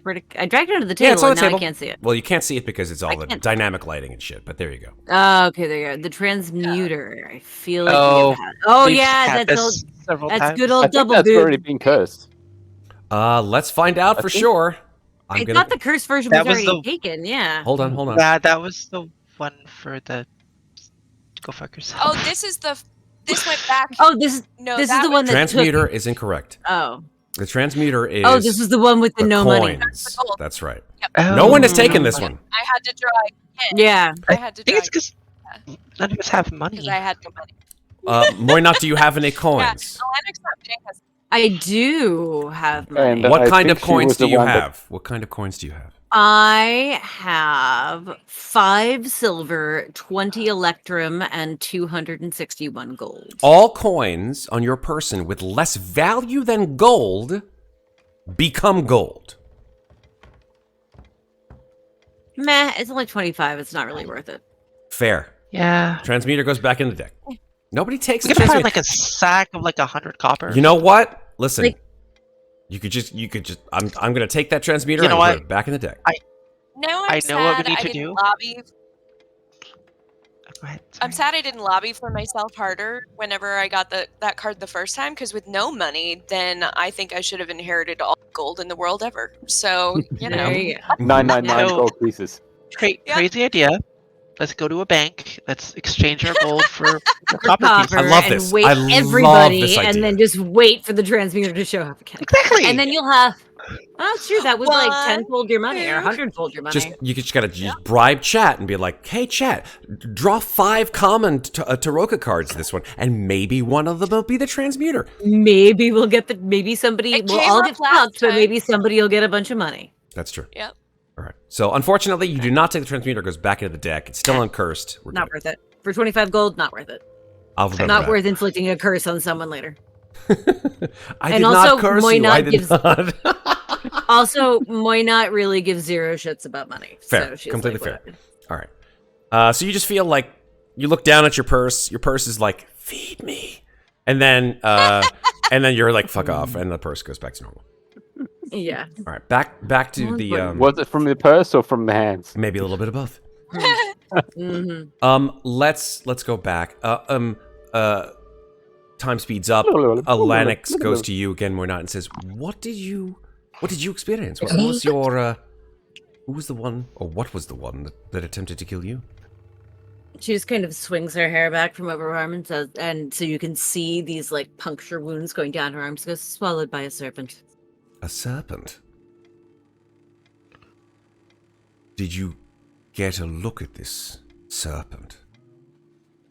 Out of game, I believe no, it was just a shadowy figure that then swallowed me. Am I correct in that, Matt? I think that's probably correct. You saw that it was pretty long. No, it was quite large and came out of the depths and then swallowed me. Actually, Alaric, Hmm. do you think your hypnotism would work on me? I believe that it would, Amnestria.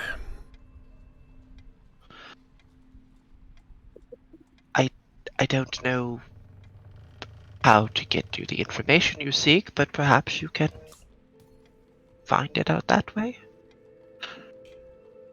I could certainly do it. It may take some time, but if you don't mind, we could do it now. I mean, I feel like there are other things we should wait upon. This is totally up to you. I must do some research as to find out exactly the correlation, if you don't understand, between your experiences and what's going on with this young girl. So that information would be helpful now. Certainly. Going to look over at everyone else then.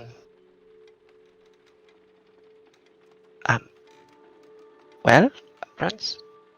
By all means. Didn't do much for me when I tried. Maybe he'll have better luck with you.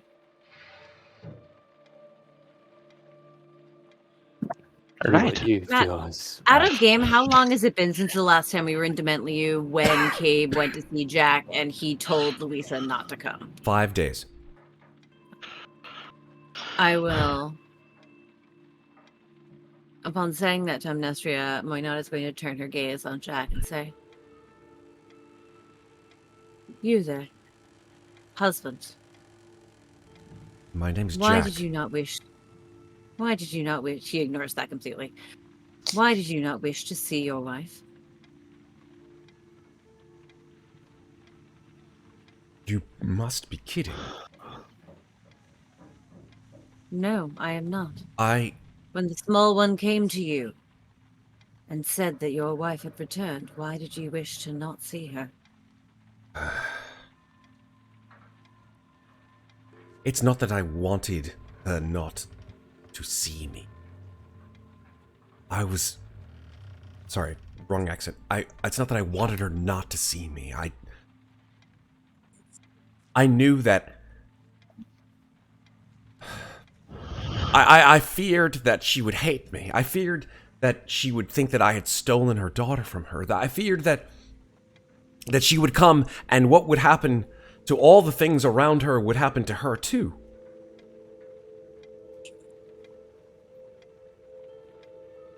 I had so much fear. Bertie doesn't even know her mother's alive. Nor did you until that moment, and yet you chose to send her away. I had Humans to. I had to. are strange. You did not, you chose to. He just stares at the There is a ground. difference. Your wife is here now. Well, part of her at least. Do with that what you will. Moynard is going to turn and leave the bedroom. Okay.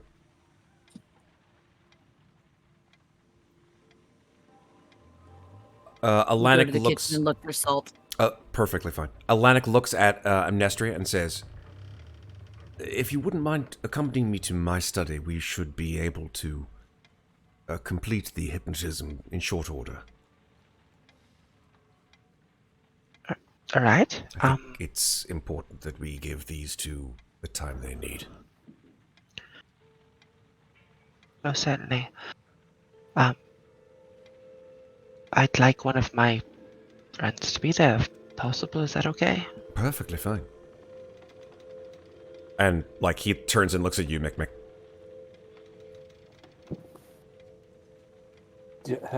Just a minute, I want to have a closer look at this child, see if I recognize anything. Okay. What are you looking for? Well, remember Mikmick back in Lemuria, before he met the pie and before he was reborn? He was studying sicknesses. And one sickness from himself as well. Yep. And he just wants to either investigation or medicine, I'm not entirely sure, if he can figure out if this is one of his sicknesses or if it's a sickness that he recognizes. Okay. Make a medicine check. I'm down for that.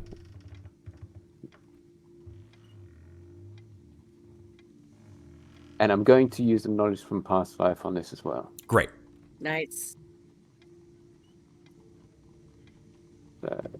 Knowledge from past life. I think it's D6 now, I think. I'll just double check that.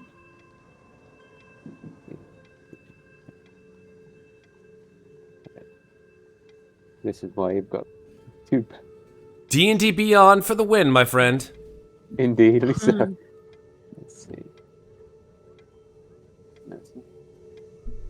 Racial trait.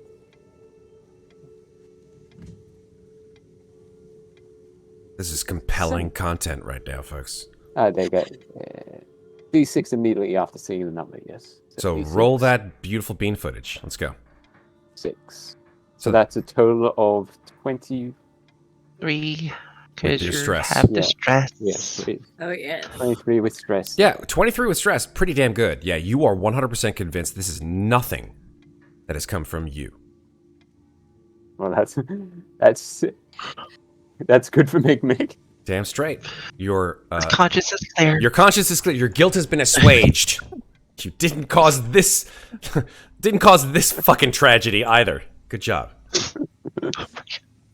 Positive. But does he recognize the sickness? No, you do not recognize the sickness. Okay. And he'll just say to Louisa, I'm sorry, I do not recognize what this girl is suffering from. I'm sorry. Thank you for trying. I'll let you be. If I hear any rattlers coming out of here, I'll come back in. And then he'll walk out with Amnestria and Alanik, leaving the family together. As they walk past the kitchen and Moynard is rummaging through cabinets looking for salt, she will look up to Amnestria and say, changeable one. I'm sure it will work for you. And Amnestria now has bardic inspiration. Nice. Well done. Thank you, why not? Do you want to join us, or are you just going to continue rummaging? No. She sort of looks around the cabinets, shrugs, and follows them. She'll go with, why not? All right. Alanik rolls himself over to Arthur. Arthur pushes him down the hallway to the study, and the study is all the way over here, folks. So I'm just gonna, if you want, I can just grab you all and move you over there. Yeah. Oh. I will I move can. myself. I remember. You where can it move is. yourself. Fantastic. I remember where it is. You damn I've straight been you here do. before. You've been here before. This is the hypno room. Exactly. Ma'am, I did you was see on the my screen looking at all your pretty message? faces. Where's Drakaka? Oh, not Drakaka. Dragaga's dead, baby. Radaga? Dragaga's like super Radaga. dead. No, the other one. Oh, Radaga? Radaga. Radaga was with... Radaga, yeah. Yeah, Radaga came to... Remember, Radaga came to Mordant. Yeah. So she went wherever She's, Dr. Van Richten went. she's probably off with Van Richten. They're having like a honeymoon somewhere. I mean, Ew. it's possible. Van Richten's finally bouncing back. Moynat would lose a lot of respect for Radaga on that one. So let's go through the order of operations here. Go ahead and make a... Atlantic settles you down, Amnestria, puts you in a chair, gets you comfortable, and then brings out that small sort of silvery token and says, I want you to relax. I want you to just follow the token with your eyes and listen to the sound of my voice. And he, his voice becomes very soft, very mellow. And I would like you to make a wisdom saving throw. Before she does that, in addition to the bardic inspiration that I gave her, I have an inspiration that is going to expire at the end of the session that I have had no chance to use. So I'm going to give it to Amnestria. Love it. If I remember this correctly, I want to fail. You Don't do I? want to fail. Oh, well, then I you can- can give you inspiration. You can take the lower. Can I simply choose to fail? You can choose to fail. I think that was the whole point last time, is that we didn't Yes. know whether or not you could choose to fail. And I think, Okay. and that's why, Sarah, I think we talked about this like a long, long ago. You're like, well, next time I'm going to choose to fail. Okay. Amnestria all right, has a actually, really- now do remember that. I forgot we wanted to fail. That's okay. Yes. Amnestria has an incredibly shitty wisdom saving throw score, but I just want her to fail. Okay. So So you just fall under the influence of his hypnosis. And when you Oh. do, I'm gonna keep my inspo just in case I roll. dope. I love it. When you do, Amnestria, when your eyes close and you fall under hypnosis, those of you who are watching Amnestria, watch something very interesting occur.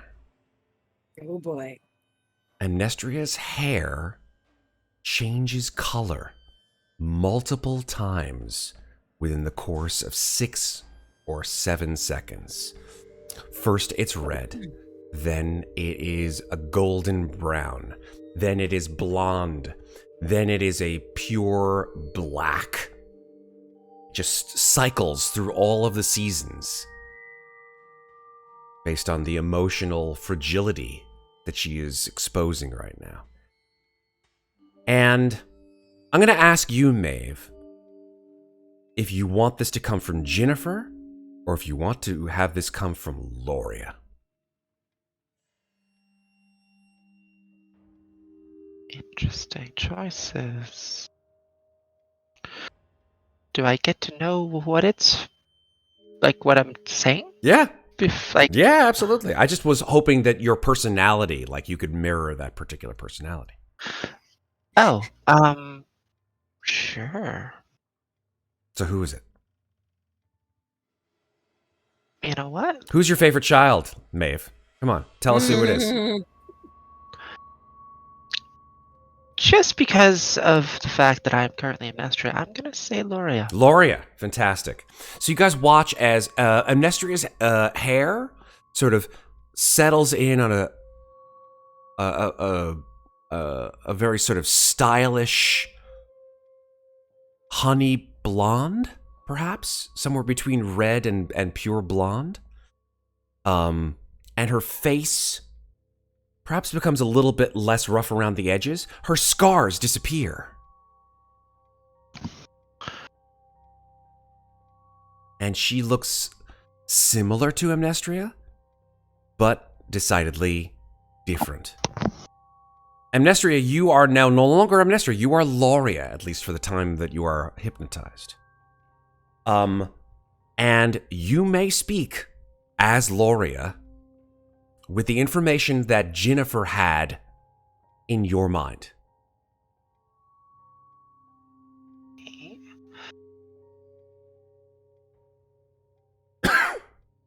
Trying to remember exactly what she was attacked from. So she was attacked by a creature that was a sort of tall, waifishly thin creature, feminine in shape, perhaps, that had a dancer's outfit, a white dancer's gown, or tutu, perhaps, but it was covered with bloody handprints and had knives for fingers.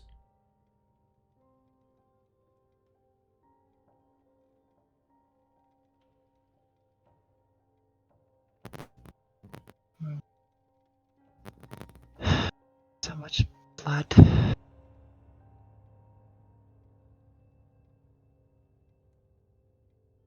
Sharp. Bloody. Movement like thing I've ever seen. Lanky.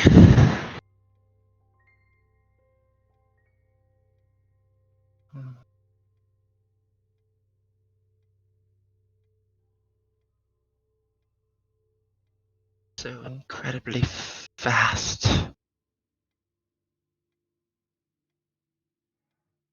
We couldn't. She couldn't even react.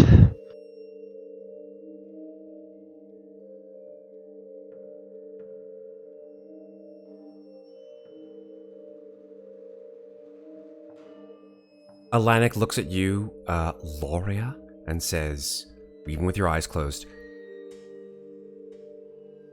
"Did she seem like a dancer?"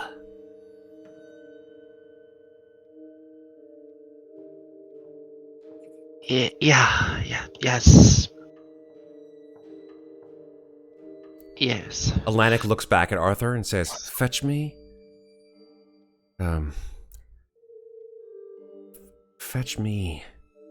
that book." And he points across to a large tome which is resting sort of nestled between several other large tomes. And those of you who see where he's pointing, you see that the spine of the book says The Phantasmal Zodiac. Ooh, interesting. Arthur pulls it out and hands it to Alanik. He says, yes, of course. The serpent, the dancer, the hag, the alarm, the car alarm. Sorry, that's my armor going off. Sorry. Bloody car alarm! Can't those fucking carriages keep them fucking people on? Ruining the ambiance. Not my car. No, The fair. dancer, the hag, The dancer. He says it almost under his breath, but you guys can hear him pretty clearly. The dancer, the hag, the dancer, the hag, the serpent. He says the fiend.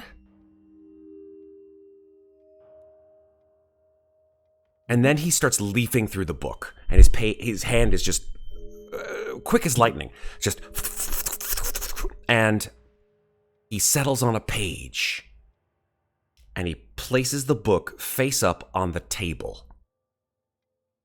And he stops swinging the pendulum. And Loria, you revert to Amnestria's form. And he wheels over to the table and he says, "That, my friends, is what we face." And everyone clusters around the book to see the page that he has opened. And we're going to switch to Louisa and Jack. Of course we are. Don't worry, we'll come back. But Let's see what they're doing. let's see what they're doing. Or what they're Because- not doing. Oh, well, let's have the conversation.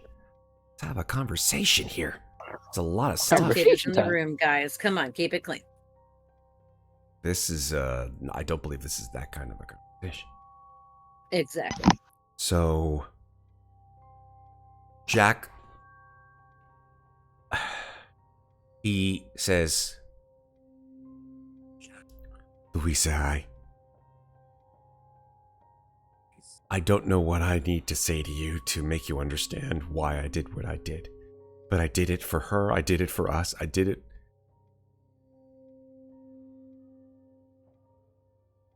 for all of us. Please. And he sort of drops to his knees on the wooden floor, and he puts his hands up in supplication and says, please forgive me.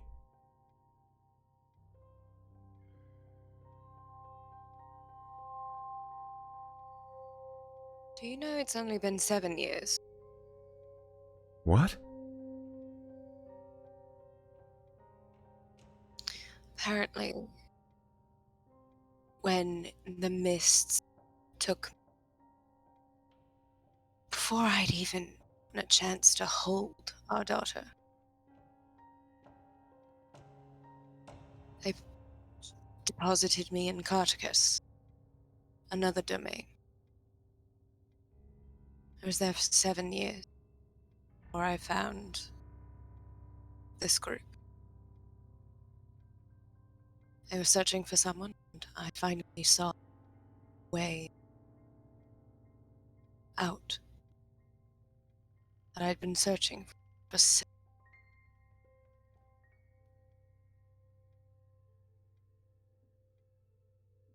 Every day, what of you, of her. I didn't even know if she was alive.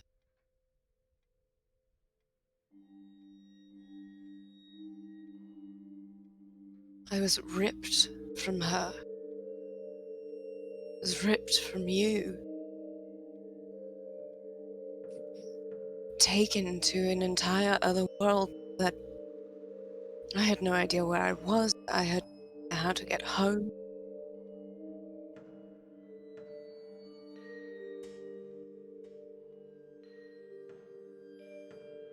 I searched for years. I tried going into the mist myself. That did not go well.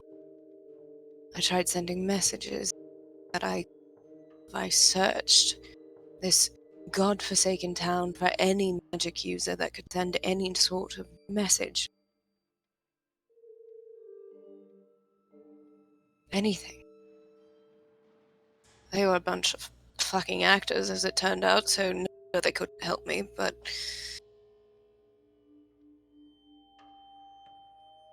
But I still have no idea what happened. So if you'd like my forgiveness, perhaps you could start by telling me, what did you do? What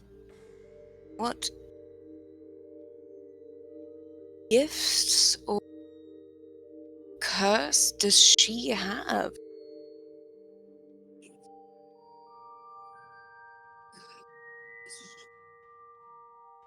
You said that you took her to protect everyone else. What does that mean? Why? And here, Louisa hits that wall where she can't go any further. She knows she should be feeling so many things right now.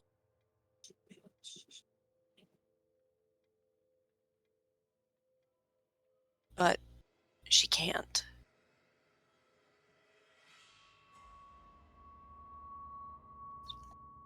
I Jack dreamed. says, Louisa, when I first met you, we were both very young.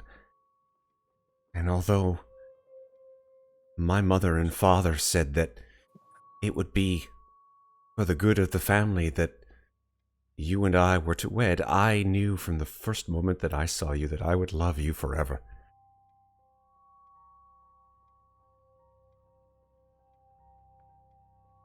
And when we wed, I was the happiest man.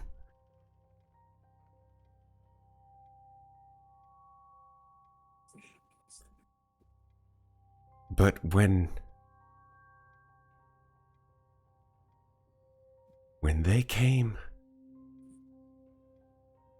and spoke to me, I knew I had to make a choice that I would forever regret.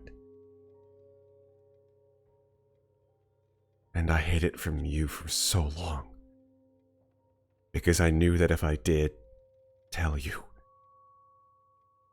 that you would hate me, that you would despise me, that you would never love me. But we all make choices, and this one was mine.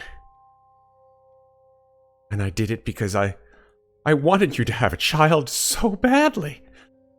I wanted us to have a child. I had to say yes. To who? His eyes close, and he says, to them. To the court. And we switch back in a snap cut to what Muadnhait, Amnestria, Mikmick, Alanic Ray, and Arthur are all clustered around. And it is a book. That book is open to a page which I have a handout for. And I am going to show you that handout. And when I show you that handout, we are going to say goodnight. Oh boy. Here is what the handout of the Phantasmal Zodiac is. You see a page. This page is yellowed with age, and there are 6 figures clustered around it in a circle of sorts. And it says, Ye Nightmare Court. The 6 figures from, I would say probably 3 o'clock position as you guys are looking at it all the way around to the other side, is a red devil-like figure drawn in a hasty sort of print. Underneath it says Morpheus. Going in clockwise fashion, there is a seemingly human-like individual crossed, their arms crossed, inside what seems to be a transparent or translucent coffin. Underneath it says the word Hypnos. Following a serpent-like creature, under which then words Ye Rainbow Serpent are written. Following a potentially female or witch-like creature, smiling, looking deformed perhaps in face and in body, with the word Mologna underneath. Then a figure draped in black, holding a book, its hand raised above its head, its face skeletal. The words, Ye Nightmare Man, underneath. And last but certainly not least, the figure of the dancer, gaily dancing with the words, Ye Ghost Dancer, underneath. And as the 6 of you in this room look at this illustration, perhaps of sorts, you recognize at least some of the figures that assaulted you that night. And you now know what hunts you in your dreams. And that is where we're going to stop for tonight. Oh my god! Nick makes research time. God damn it, Jack. God damn it, Jack. Indeed. I had this gut feeling, like, just in the back of my mind from all this. I'm like, Jack did something dumb. Jack did something dumb. Jack did I'm something just, dumb. I'm And I just was right. wondering the nightmare way. Was that the being that we saw at the very, very, very start of the game? I will neither The confirm cloaked nor figure? I will neither confirm nor deny any cloaked figures. They are all trademark Matt Gordon's imagination. Okay. Mhm. Because that may That's be fair. a Like, I around role for then. Mikmick next session. We shall see. That is it for tonight, folks, from Ravenloft Domains of Dread. If you guys are watching this on YouTube, hit the like button, hit the subscribe button, and hit that little bell icon so you know when more of our cool-ass videos are coming your way. That's it for tonight. I'm going to go around the horn so everybody can say their goodbyes. Let's start with the lady with the husband who done fucked up. That is Megan. Ooh. Megan, Whew, yeah, that's me. go for it. You can find me on Instagram and in our Discord at Megan Linapp, and there's not much happening elsewhere in my online life right now. So tune in next time at Ravenloft when what the fuck my husband has done. Mhm. So Thank you so much. also, go I ahead. Sorry. tore all of this paper to shreds because of the stress tonight. So just so everyone knows. Oh my god. I'm so That's sorry. been happening over here because I had to put my feelings somewhere and I put it into shredding paper. So Honestly, though, amazing job keeping everything very, very Vulcan, so to speak. thank you. Good stuff. Oh, good. Yay. All right, moving on down to Amnestria, who just said goodbye to her homeland. Hopefully, we'll see what comes of all of that. But Maeve, where can people find you on the internet? Well, Matt, you can find me here with every one of these lovely people. You can also find me on Maid's Fate. And also our final alien game, which I'm sure will be happening eventually. I need to plan that. And on our wonderful Discord. Awesome.